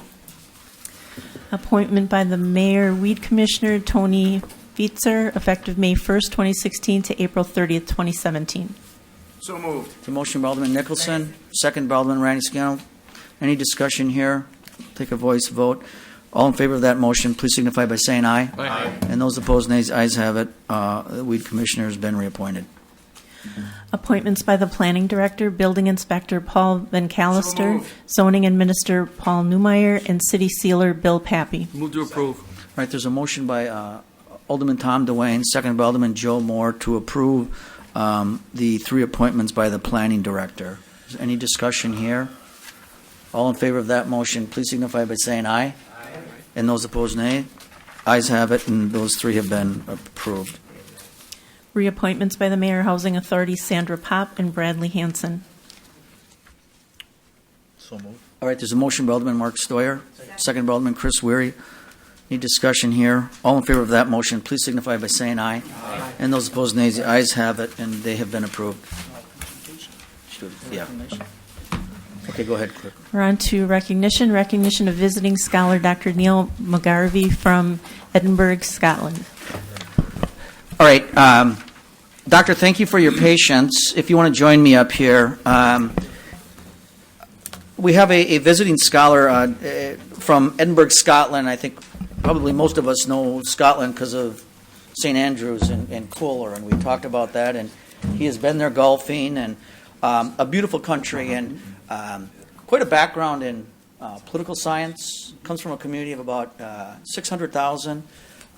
More party-driven than here in local government at the local level, but was in here to, when Scotland had their big EU issue, he came to Madison or to Green Bay and talked, and they were so impressed with him that they brought him back for 2 weeks. And I told you picked an interesting meeting, and I appreciate you being here. And this council wants to recognize you and thank you for your service, but I just ask if you want to just say something, a little bit about your background, and then we'll present the proclamation to you. Sure. I could just say it's great to see local democracy in action tonight. Don't really get the opportunity to go to Glasgow City Council meetings. We don't see. We usually have a pretty firm party majority, so we don't see so much discussion like that. But I'm delighted to be here. I've been overwhelmed by the warmth and hospitality of the Green Bay community. I've been to all the major tourist sites that are here in Green Bay. Thoroughly enjoying my visit. I'm halfway through my visit. I was doing public lectures at the University of Wisconsin Green Bay last week. I'm doing a public lecture tomorrow night if anyone is interested in attending. Bit of self-promotion here. So in the Bemis Centre in St Norbert's in De Pere. It's on the forthcoming UK-EU referendum and the politics of the Union, Scotland versus the rest of the UK, that sort of thing. So, thank you very much for the recognition. Delighted to be here, and I'm looking forward to another week in Green Bay. Thank you. Thank you, Doctor. All right, hang on. I just want to give this to you. And then before I read the proclamation, Alderman Story, I know you're part of this visiting scholar stuff, and last year you helped us bring someone in, and this was just a recognition where it talks about how you're the resident of Scotland, and he's published so many articles in Scottish politics, and Dr. McGarvey's visiting Green Bay as part of the International Visiting Scholar Program in conjunction with UWGB. He'll be attending and presenting at the university and at St. Norbert. His schedule, he's a visit to Brilliant High School where he's going to give presentations to the students and tour course errands. And Dr. McGarvey was in my office. We talked about just some of the things that they're doing over in Scotland as well as that we're doing here to really retain that talent and offer education, culture, waterfront activities, and there's we're kind of doing the same thing, and so this just reads now that I, James J. Schmidt, along with the City Council, on behalf of the citizens of our community, do hereby extend our warm welcome to Dr. Neil McGarvey and express our appreciation for his part in providing opportunities to learn more about the cultural and political practices in UK and Scotland. Thank you for being here. All right, very good.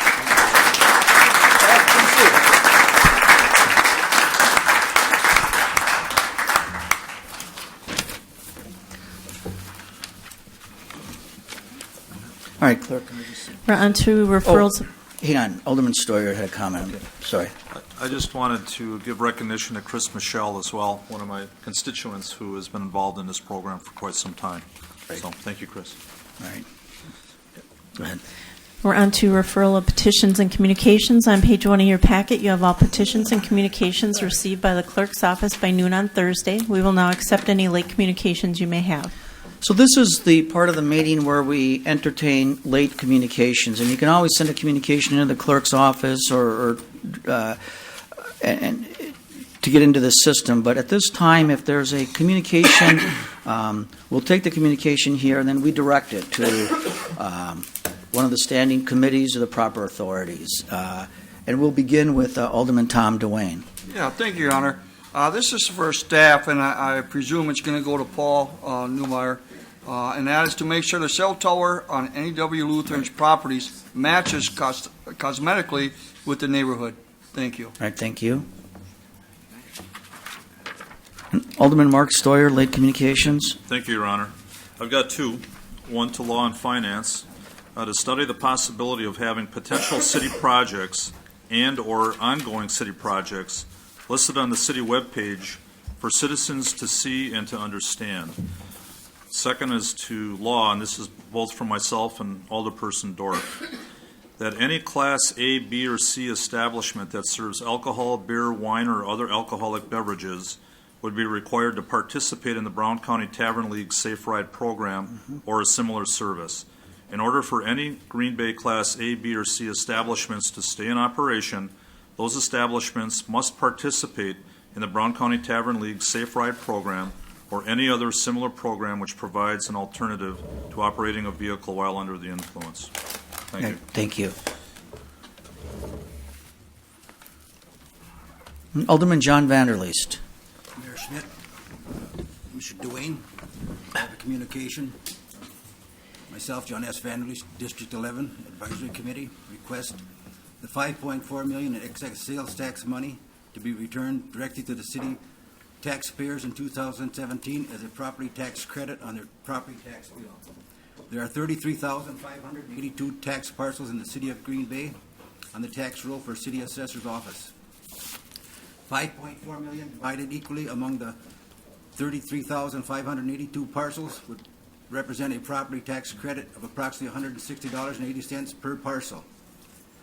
Finally, I request the question to return the $5.4 million excess sales tax money for property tax relief to be added to a referendum question on the August 9th, 2016 primary election so the Green Bay city residents can have a final say on the tax money. All right. Thank you, Mr. Alderman.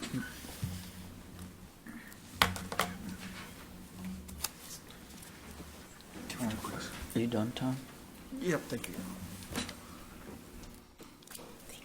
All right. Chris, do you have any late communications? Yes, I do. For Protection and Welfare Committee, request by the owners of Scoreboard Grill, 2511 West Mason Street, to amend their liquor license to include an outdoor patio. An appeal by Eric Olson to the denial of his operator license application, and also appeal by Sabrina Murray to the denial of her operator license application. All right. Seeing no other late communications, I'll entertain a motion to refer all communications and petitions. Alderman Zima. Second. I'm sorry, Your Honor. I just have one for the Protection and Welfare Committee. I'm requesting that the city consider the prohibition of the sale of single cans or bottles of alcohol in the city of Green Bay's convenience stores. Thank you. All right. So there's a motion by Alderman Joe Moore, second by Alderman John Vanderleest to I'd like that to be given to the advisory committee. Right. To the advisory committee. Yep, I got that. Okay. Thank you. So did you want to? So now we're going to send these all on to the proper committees. Did you want to second that motion? Yes. All right. So we have a motion by Alderman Joe Moore, and that was seconded by Alderman John Vanderleest to refer all petitions and communications to the proper authorities. All in favor of that motion, please signify by saying aye. Aye. And those opposed, nays. The ayes have it. Alderman, if you could hit your cancel button. Alderman Vanderleest. Excuse me. And Alderman Zima. Right, thank you. All right, clerk. Reports for council action. Report of the Economic Development Authority. So here's the part of the meeting where we're going to take up the committee report. So we have the different standing committees, and they've discussed, they've met, and these are the recommendations, and they are coming, or the minutes, and they are coming to the City Council for approval. So I will ask then for the clerk will read the report. So she just read the report of the Green Bay Economic Development Authority. I'll ask for a motion and a second, and then I'll ask, are there any items in this report you want to handle separately? You know, there's only 2 on here, but sometimes there's 8, 9, 10, and you can just yell the number out, and I'll pull that number and set it aside with your name next to it, and then we'll approve the rest of the report, and we'll go back to your specific item. So tonight, I'll ask for a motion and a second to approve the report of the Green Bay Economic Development Authority. So moved. So there's a motion by Alderman Nicholson, and a second by Alderman Dave Nenning. Now, are there any items in this report you wish to handle separately? Number one. And then I will usually say, hearing none others or seeing no other lights, all in favor of the remainder of that report, please signify by saying aye. Aye. And those opposed, nays. The ayes have it. All items have been approved with the exception of item 1. Now, what are your wishes regarding item 1? Approve. There's a motion to approve by Alderman Moore, second by Alderman Randy Scannell. Alderman Guy Zima. Thank you, Your Honor. Item number 1 is to approve a planning option agreement for parcels 946 and 947 on Main Street. I don't know if it was placed on our desk, and I don't have one. I looked in the minutes. I didn't see the terms of that option agreement. Okay. And it isn't here for us to make a decision about. Is this a money option? Do we give out options for free? What are the terms of the option? Was it in our minutes somewhere where I didn't? Hang on, I'm going to go to the director.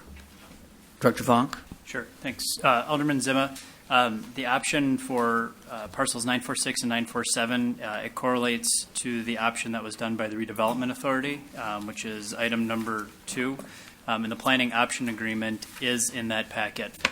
There's 3 parcels, Cedar, Main Street. 2 of them are owned by the city, so that's why it went to EDA. 1 of them is owned by the Redevelopment Authority. That's why it went to RDA. The planning option agreement is for 6 months. It is with LLC Root WI Wisconsin. It will be for 6 months in exchange for $10.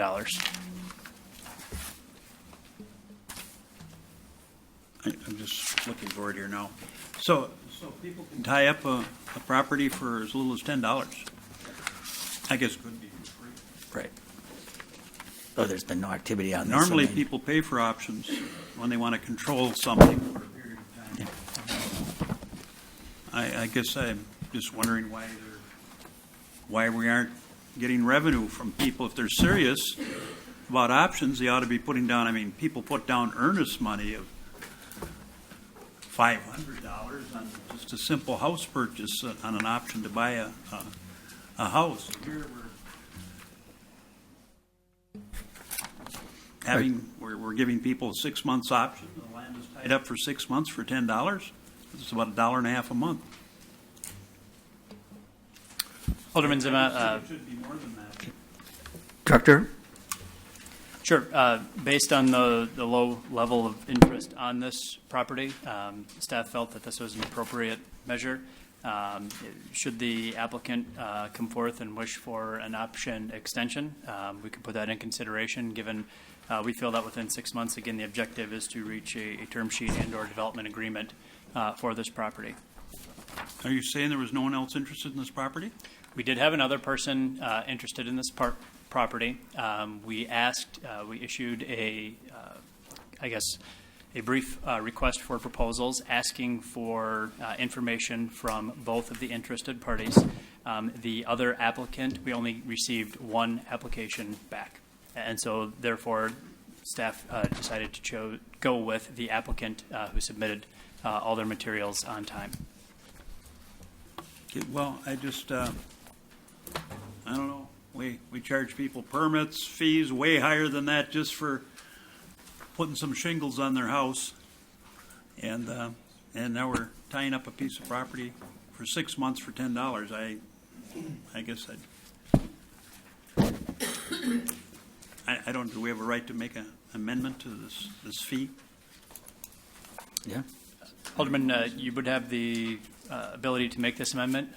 This would need to go back to also be signed by the interested party. Well, I think this is still going to be minimal. If a person is serious, make a motion that we change that $10 to $500, non-refundable. We're going to be, it should be much more than that, really. Here we're going to have our staff working with these people and all that, and nothing might come to fruition.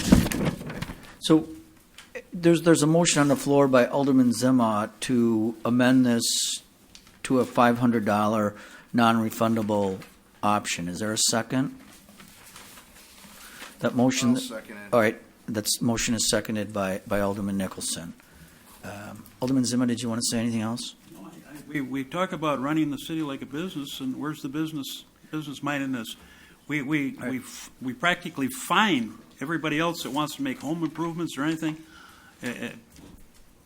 they charge $300 for someone to put a bathroom in a permit, a conditional use permit to put a bathroom in their house, and here we're putting up a piece of land to people that they're only paying $10. I think it should be something a little more substantial if they're serious. All right, thank you. Alderman Joe Moore? Thanks, Your Honor. Can I address Dr. Vonk? Sure.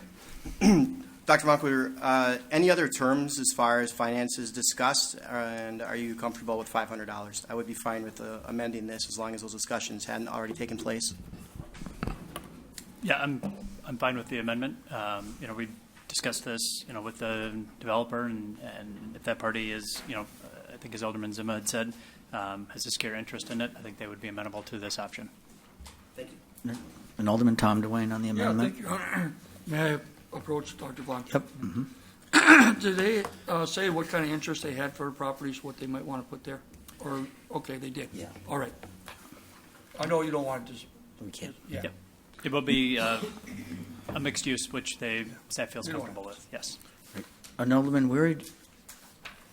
Thank you, Mr. Mayor. My question is to the Route 3 LLC. Who is that? Because I couldn't find in the notes mention to who exactly it is, other than the LLC. Sure. It is two gentlemen, John Bonacore and Jonathan Van Camp, are the signing parties of that. Have they done other projects in Green Bay? Not under, again, this LLC, but individually they've been involved in other business transactions in the city. Appreciate it. Mm-hmm. All right. So on the amendment, there's a motion by Alderman Sima, second by Alderman Nicholson, to amend item 1 to increase this to a $500 non-refundable fee. All in favor of that amendment, please signify by saying aye. Aye. And those opposed, nay. All right. And then I'll entertain a motion now to adopt as amended. Motion by Alderman Thomas Slotnick, seconded by Alderman Randy Scannell to adopt item 1 as amended. All in favor of that motion, please signify by saying aye. Aye. And those opposed, nays. The ayes have it. Item 1 has been adopted as amended. Report of the Plan Commission. So moved. All right, there's a motion by Alderman Andy Nicholson, second by Alderperson Barb Dorf, to approve the report of the Green Bay Plan Commission. I want to make a statement before we proceed here, just as a preliminary matter. On item 11, my wife and I, we own property in that district. We've owned it for over 20 years, and I'm notifying you as full disclosure. It's on my campaign, or the disclosure statement. It's been on there since I've been your mayor. So I just want to put that on the record publicly that Don and I own a small piece of property over on the west side. So with that, we have a motion and a second to approve the report of the Green Bay Plan Commission. Are there any items in this report you wish to handle separately? Number 1. Number 1? 7. 7. Okay, hearing none others, all in favor of the remainder of that report, please signify by saying aye. Aye. And those opposed, nays. The ayes have it. That report has been approved with the exceptions of item 1 and item 7. What are your wishes regarding item 1? Move to approve. It's a motion to approve by Alderman Tom Dwayne, second by Alderman Randy Scannell. Alderman Tom Dwayne. Yeah, thank you, Your Honor. If I could ask the law department when they think they might be able to bring something forward. Vanessa, this is regarding item 1 on the Plan Commission. Do you know when? Mayor, members of the council, we are working on that. We are trying to bring that forward as soon as possible. We will work with Alderman Dwayne to identify specific issues of concern of his, and hopefully we'll be able to bring it back to you as soon as possible. 2 weeks. What do you want? Oh, I just didn't know if you had a timetable on it, 2 weeks, a month. I mean, I want you to have as much time as you need. That's not a problem. I just didn't know if there's a timetable. Thank you, Alderman. Because I am so new, I'm still trying to get us caught up Thank you. on what's Thank going you. on. That's it. All right, so there's a motion and a second to approve item 1. All in favor, please signify by saying aye. Aye. And those opposed, nays. Ayes have it. Item 1 has been approved. What are your wishes regarding item 7? Move to approve. So motion to approve by Alderman Scannell, second by Alderman Tom Dwayne. Alderman Joe Moore. Thanks, Your Honor. I was just going to note for the rest of the council here that item 7 was a receive and place on file because it was taken up with the RDA since there were TIF funds available, and the study would involve significant infrastructure improvements, including streets, curbing, and sidewalks. Okay. That's all I had. Thank you. All right, thank you. Yeah. Point of information, does that mean you approved that RDA? Right. Come up on extra. Yes, yeah. All right, so with that, all in favor, there's a motion and a second to approve item 7. All in favor, please signify by saying aye. Aye. And those opposed, nays. The ayes have it, and item 7 has been approved. Okay, clerk. Report of the Redevelopment Authority. All right, so we have a motion by Alderman Randy Scannell. Seconded by Alderman Mark Stoyer to approve the report of the Green Bay Redevelopment Authority. That was for the meeting held on Tuesday, April 12th. Are there any items in this report any of you wish to handle separately? 2. Item 2. Okay, hearing none others, all in favor of the remainder of that report, please signify by saying aye. Aye. And those opposed, nays. The ayes have it. All items have been approved with the exception of item 2. What are your wishes regarding item 2? Motion to approve. There's a motion to approve by Alderman Randy Scannell. Second. Second by Alderman Mark Stoyer. Alderman Moore. Your Honor, for the sake of conformity, this was the approval on the that we just amended on the planning option for $500 non-refundable. The RDA has one of the properties. The EDA had 2. Just make sure that we have that amendment reported for both reports. Are you doing 250 on this, or is it all encompassing? How do you want to handle the? All encompassing, $500 all encompassing on the planning option. Okay. As was stated in the original Economic Development Authority. All right. So is that an amendment to this, that it just includes this? These 2 properties are owned by the RDA, and one is owned by the EDA. We just approved, or is it 2 and 1? There is one option. One option. So the $500 fee, as I interpret it, would apply to both. I got It it. would apply to the package. All right. So I think we're going to approve this with the understanding that the $500 option applies as approved in the previous planting. All right. So with that, there's a motion and a second to approve item 2 with that understanding. All in favor, please signify by saying aye. Aye. And those opposed, nays. Ayes have it. Report of the Advisory Committee. Move to approve. All right, there's a motion by Alderman Tom Dwayne, second by Alderman Randy Scannell to approve the report of the Advisory Committee. That was for the meeting held on Thursday, April 14. Are there any items under this report you wish to handle separately? Hearing none, all in favor of that report, please signify by saying aye. Aye. And those opposed, nays. Ayes have it. That report has been approved. Report of the Finance Committee. I'll entertain a motion. Move to approve. All right, there's a motion by Alderman Tom Dwayne, second by Alderman Tom Slotnick to approve the report of the Finance Committee for the meeting held on Tuesday, April 12th. Are there any items in this report you wish to handle separately? Number 10. 7. 12.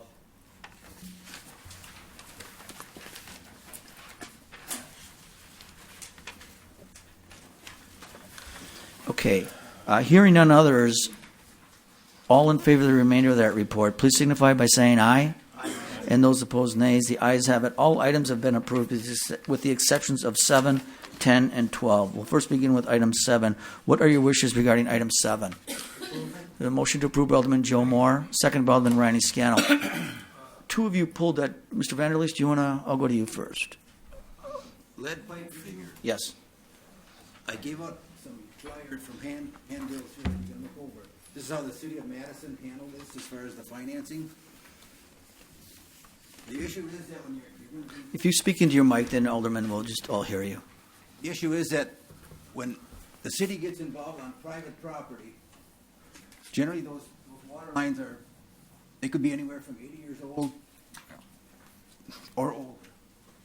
And when they start replacing the water lines, generally when they dig down, they'll dig into the sewer line as well. So you end up replacing the water line and the sewer line. I recommend that if the city of Green Bay wants to get involved with, helping out the people that are affected by this, the costs are going to be extensive.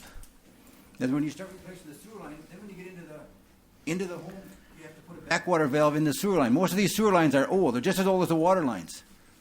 So I would recommend that this be brought back and to the advisory committee.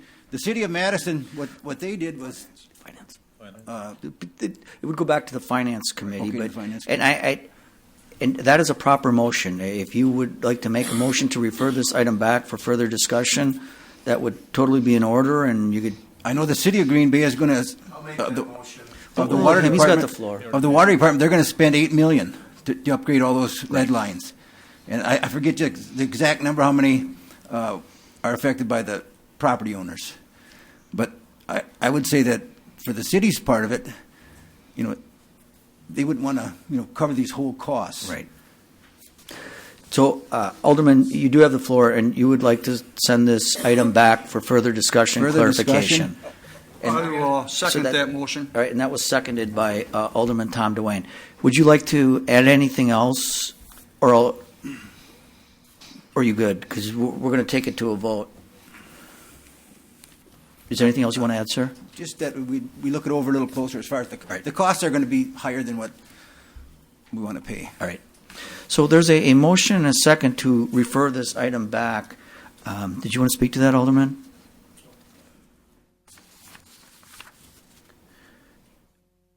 Alderman Tom DeWayne, did you Yeah, I want was just going to say I was going to make that motion. We have 3 new aldermen here. Give us time to really study it. They can make the meeting. Right. And it is important we make the right decision. So Thank you. That was going to be my motion, too. Alderman Zima on referral? Thank you, Your Honor. Well, I don't know. I think we're mixing things up here a little bit because the motion, the request that came in from Alderman Moore was that we use some of our excess sales tax, reserve it, which I still think we should do. I think if somebody wants to bring in a different communication, that's fine, but that we've set aside some money of the sales tax and there's a referral built into this to refer to the staff to determine best practices in covering the cost of the work. And so it's supposed to come back to the committee already. So the motion that you're asking to be referred back is actually there's a referral built in to the request. Now, there's nothing set in stone of whether all, part, or none of the costs would be, I guess, put to the homeowners. But I think the intention was to give some substantial help to what was identified as probably about 100 houses in the city of Green Bay that is afflicted with this. So I don't know. I would think we should set aside some money there, and if there's money left over after, fine. If there's not, fine. But the recommendation of the staff, and it's something we're going to vote on everything. So I think it's kind of inappropriate to referring it back. Do we want to separate out? I don't know. I mean, we're recommending to the council we set aside part of that money that came from the excess sales tax to help the citizens of our city that are afflicted with this. Now, if it's half or all or less, whatever, that's up to the council to decide at the appropriate time. But I guess I'm just wondering if this item is in order right now. The I think referral. Yes, sir. Because it's built right into what we have here. I don't know, Mr. Moore, do you want to separate out the $3,000 worth? I mean, I guess I'd ask for separation of that. How they meet it out, but I think we need to put some of this money aside. That's a commitment that our committee made unanimously. And so I guess I'd ask for separation on that, if you want to separate out the second part of it. But I guess I'd like to vote on reserving that $300,000. So you see 2 items here. You see a motion to reserve $300,000 of excess tax for replacement of private lead service water lines, and then another motion to have staff determine best practices in covering the cost of the work. That's it. All right. Yeah, I'll give you that. Okay. I want to go back to Mr. Vanderleest to see if he wants to refer both those items back. Because that was his, and you referral trumps anything else. You'll see that as we get more into the meeting. But Alderman Zimma's like, well, look, do you want to refer part of this back or both of them back? And I'm going to go back to you because you made the motion. So he sees 2 motions here, and I accept that. One is to reserve $300,000 of excess tax. Another motion in here is to have our staff determine best practices in covering the cost of the work. I think both those items need to be studied, or do you want to keep the earmark here and just send the study back, or vice versa? I guess I would say that from looking at what Madison State and Madison, they gave $1,000 towards the towards the new water line, and if there was a sewer line involved as well. So in other words, Madison made a commitment of $1,000 per homeowner. Right. And that was what they were offering, nothing more. We don't want to give them a blank check. If you have a property that's 300 feet deep, Yeah. you're going to pay a I get substantial that. amount of money. So Alderman, let's say there's two motions here, which there are right now. The motion to reserve $300,000 of excess tax. Are you okay with that, or do you want to refer that back for more study? I think we can set the money aside, but it doesn't mean we have to spend it. Yeah. Okay, all right. So let's go to the second point. So to have staff determine the best practices in covering the cost of the work, I think that you want to refer back to look at the Madison model.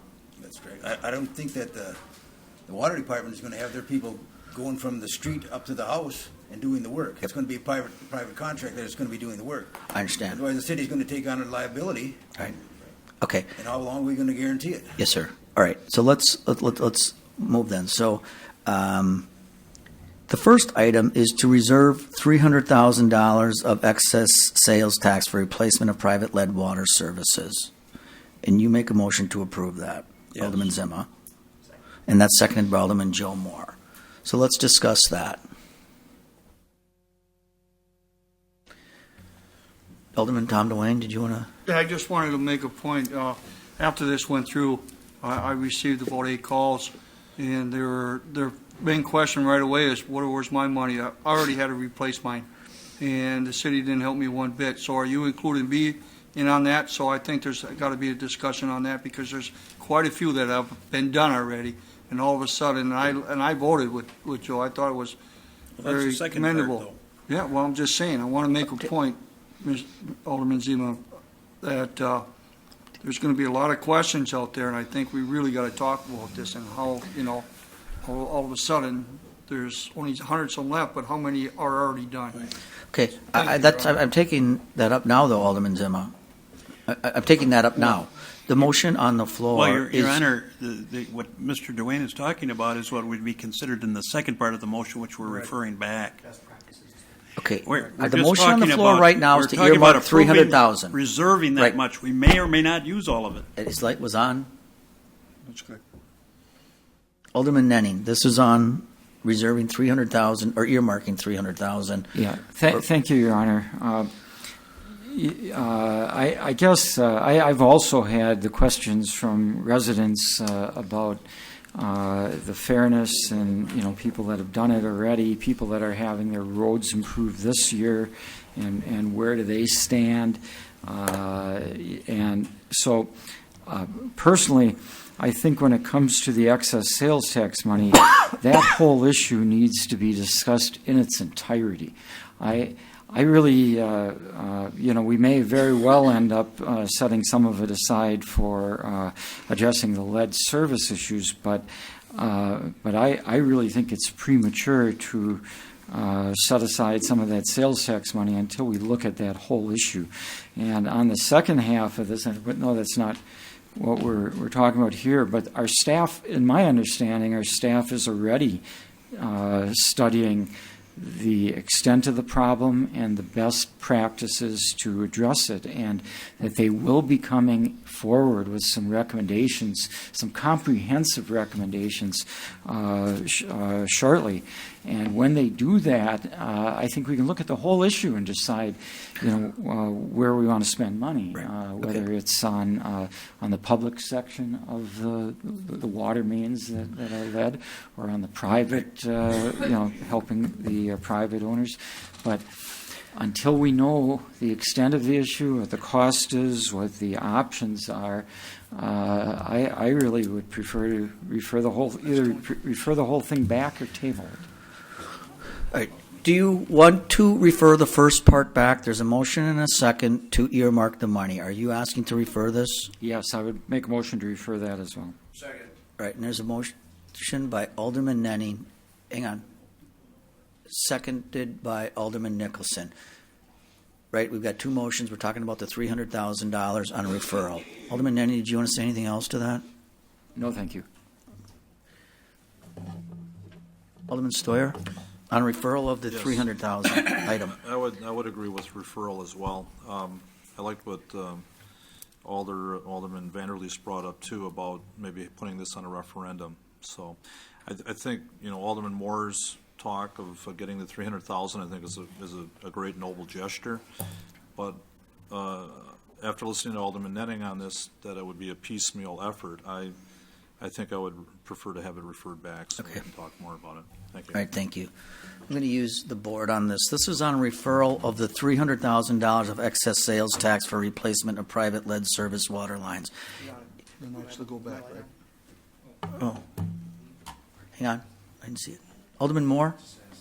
Thanks, Your Honor. I just wanted to state real quick, this isn't just a gesture. This is an item to take action on. So I just wanted to make that clear. This wasn't just a gesture. So thank you. Okay. Sorry. Do you want to know what we're voting on? We are on item 7 of the report of the Finance Committee. All right, and we separated the two items. The motion to earmark $300,000 of stadium tax money for replacement of private lead service water lines. That was a motion on the floor. We could say yes to that, but Alderman Nenning and seconded by Nicholson want to refer that back to the Finance Committee to talk about it more. That's what we're voting on, is referral of that specific item. And if you use the board on this, a yes refers it back, a no keeps it here.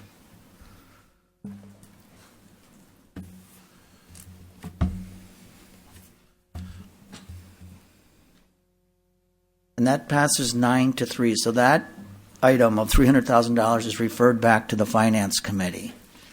Now, the second item is to have staff determine best practices in covering the cost of the work. And that motion was made by Alderman Vanderleest, and I think that was seconded by Alderman Joe Moore. Is there any discussion here on referral? Seeing no lights, all in favor, please signify by saying aye. Aye. And those opposed, nays. Okay, so both items under number 7 have been referred. All right, clerk? Number 10. 10, right. Mm-hmm. All right, we're on to, what are your wishes regarding item 10? Move to approve. A motion to approve by Alderman Tom DeWayne, seconded by Alderman Mark Stoyer. Alderman Nicholson? That was mine. Yes. Oh, that was, I'm sorry, that was Tom DeWayne. Yeah, thank you, Your Honor. I just want to, for the people that weren't there, in this report, we had many things in there that we wanted to bring forward. And one thing, when I read it, I noticed that for the last 3 years, we've been, there's always been a battalion chief truck that was always taken out of our budget for one reason or another. And so I requested our Chief Litton to ask him if they still needed this, and he, in his report, he said yes. It's been needed to be replaced for some time now, and Your Honor, and because you can, you took it out of your budget each time. Now, when asking Dawn Fuller how much money we had left in this, she explained after everything, because we did put it back in there, and it was voted unanimously. In fact, Your Honor, from what I understand, we actually need 2 trucks, and that need to replace. And when you're talking public safety, that's one thing you don't fool around with, and I appreciate the Finance Committee to see this and make a motion and put it in there. Now, the reason I pulled this, I'm hoping that this council will approve this by 12-0 vote, Your Honor, to make sure that it stays in there. We still have $700-some thousand in this line item that we can do other things with. And I think it should be very clear that this was put in there. It's a public safety. You can't have these guys responding on old vehicles and taking a chance on someone else's life if they don't respond or something, if they're not there fast enough or quick enough or a breakdown, it just won't look good. So I'm hoping that this does not get taken out again. And I hope that, and I'm making this point, that we show a 12-0 vote on this to make sure that everybody understands how important this is. Thank you, Your Honor. Put that 20 grand in there or not? Oh, yeah, Your Honor, We also had a $10,000 item for the OWI, I believe it was for, and I'd like to make a motion to add 10 more thousand in that. And that'll help with doing billboards and communications by our chief, both chiefs, Smith and Chief Litton, and it'll really help them get this done right. So I'd like to make that amendment to add another 10,000 into that program. All right. So regarding item 10, Alderman Dwayne, seconded by Alderman Weary, to increase the OWI task force funds, which is that committee chaired by Chief Litton and Chief Smith, from $10,000 to $20,000 using surplus revenues. On that amendment, Alderman Nicholson. Got a question. With this funding, Alderman Dwayne stated we're going to spend this on billboards. I did say that. I don't know what they're going to do. It's for advertising. Advertising? It could be. I was just naming something, if you're asking me. Can we put some specifics to this dollar amount, what the council would be looking at, or what they would be wanting to do with the money?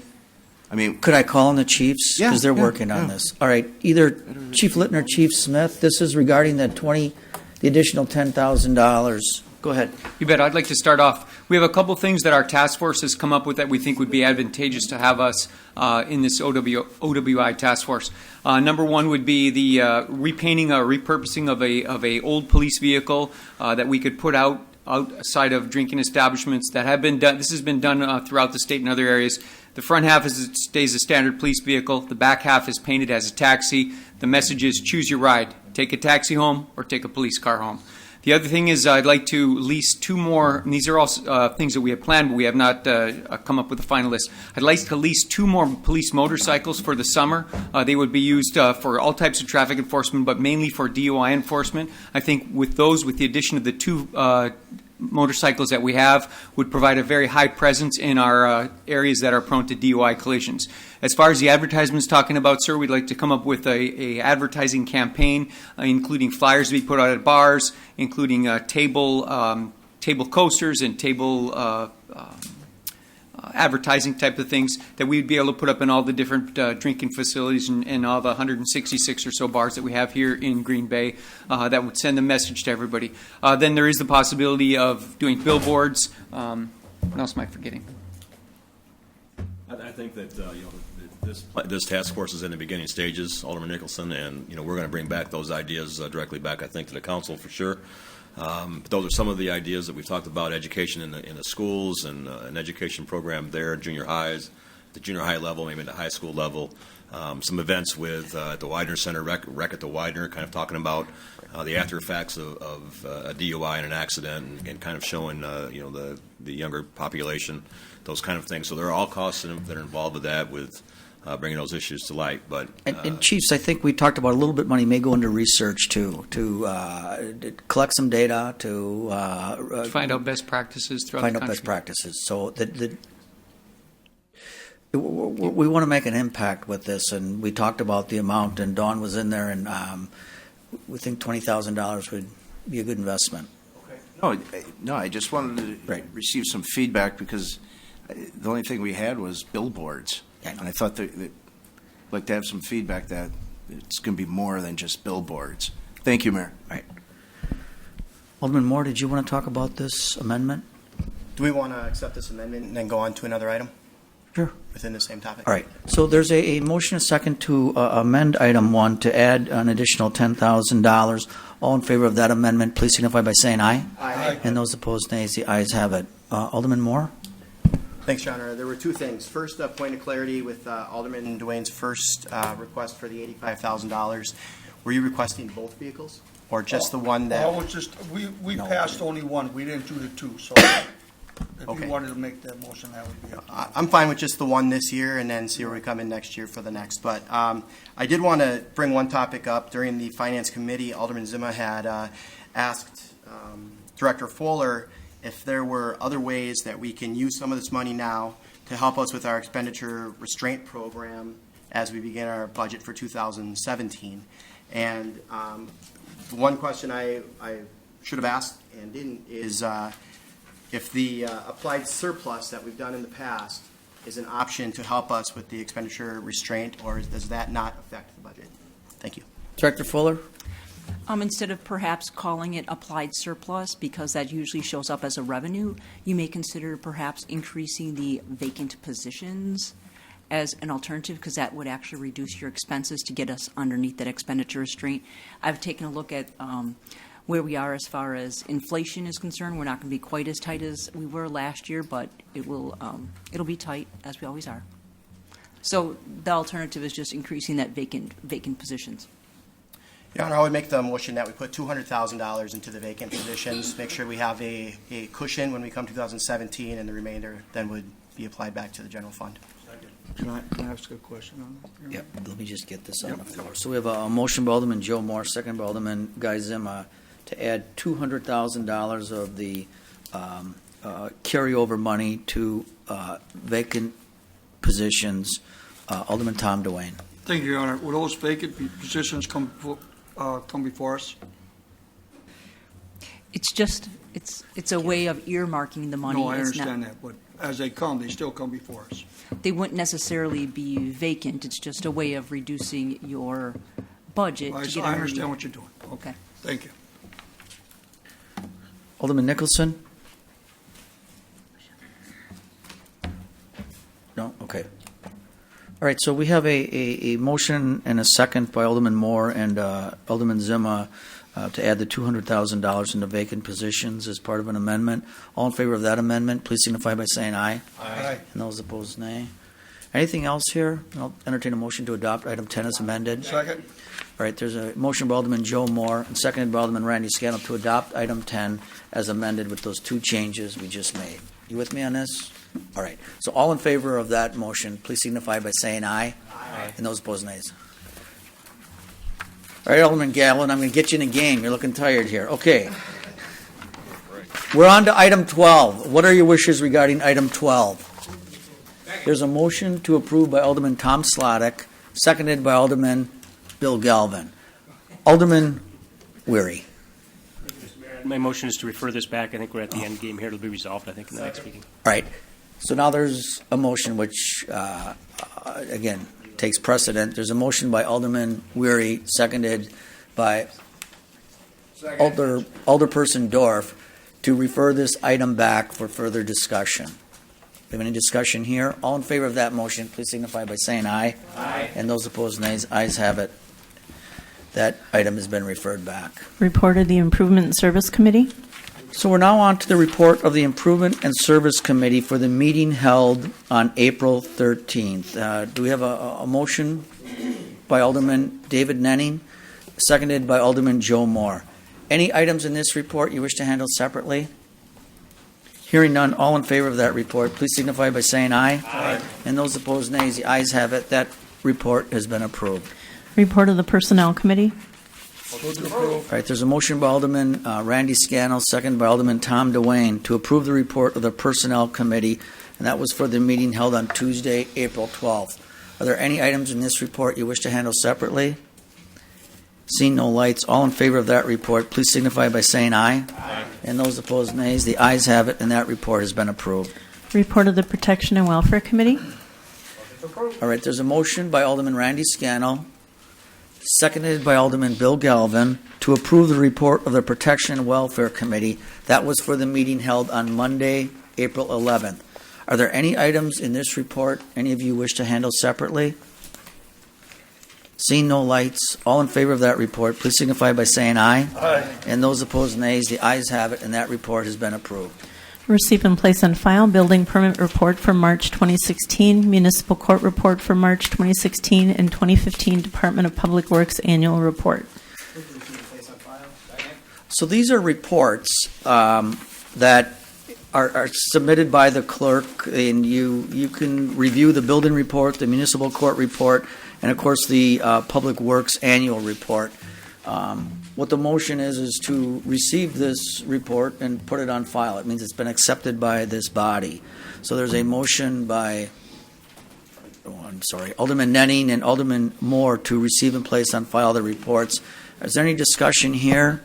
If not, all in favor of those reports, please signify by saying aye. Aye. And those opposed, nays. The ayes have it, and those three reports have been received by this body and put on file. Right. We're on to resolutions. You may, under suspension of the rules, adopt resolutions 10 through 16 together with one roll call vote. All right, so this is where we move the meeting along a little bit. We can suspend the rules and take all these resolutions together, but we have to, as Robert's rule states, we have to suspend the rules. So Alderman Tom DeWayne made a motion, and Alderman Randy Scandal seconded it to suspend the rules to take all these items at once. So we have to agree to that. There's a motion and second to suspend the rules for that purpose. All in favor, please signify by saying aye. Aye. And those opposed, nay. So now the rules are suspended. Someone could make a motion to adopt 10 through 16. Motion to adopt. Second. All right, so there's a motion by Alderman Tom DeWayne, seconded by Alderman Mark Stoyer. On resolutions, we use the board. When we use the board, this is what's in the newspaper, and it's documented. I take some stuff by voice, some things by, if I think it's going to be close, on the board. Resolutions are all taken up by the board.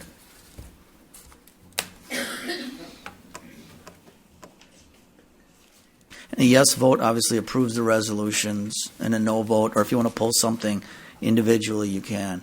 Alderman Vanderleest, if you would just vote the yes or the no on the resolutions.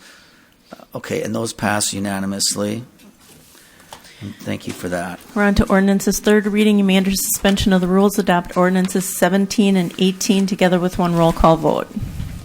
So again, we're going to suspend the rules to take these two items at the same time, and there's a motion by Alderman Joe Moore and seconded by Alderman Randy Scannell to suspend, God bless you, to suspend the rules for that purpose. All in favor of suspension, please signify by saying aye. Aye. And those opposed, nays. Ayes have it. The rules are suspended. Then at the third reading, we have first readings, third reading, so the motion is to adopt. Well, there's a motion by Alderman Joe Moore, second by Alderman Randy Scannell to adopt ordinances 17 and 18. And again, on ordinances, we use the board to document the vote.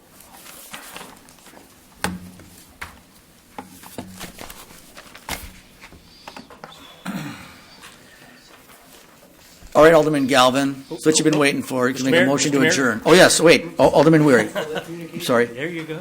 Second. All right, there's a motion to suspend the rules before adjournment to enter a late communication. We have to vote on that because we're kind of taking the meeting out of order. So there's a motion by Alderman Moore, second by Alderman Weary, to suspend the rules to take in a late communication, something that we normally do in the beginning of the meeting. So all in favor of suspension of the rules, please signify by saying aye. Aye. And those opposed, nays. The ayes have it. Alderman Weary? Thank you, Mr. Mayor. It's for Finance to allocate at least $250,000 of the 2015 surplus funds towards the Colburn Pool project. All right, and that's been referred to Finance. So with that, I will entertain a motion to adjourn. Motion by Alderman Galvin, seconded by Alderman Vanderleest. All in favor of adjournment, please signify by saying aye. Aye. And those opposed, nays. All right, see you in 2 weeks. Thank you.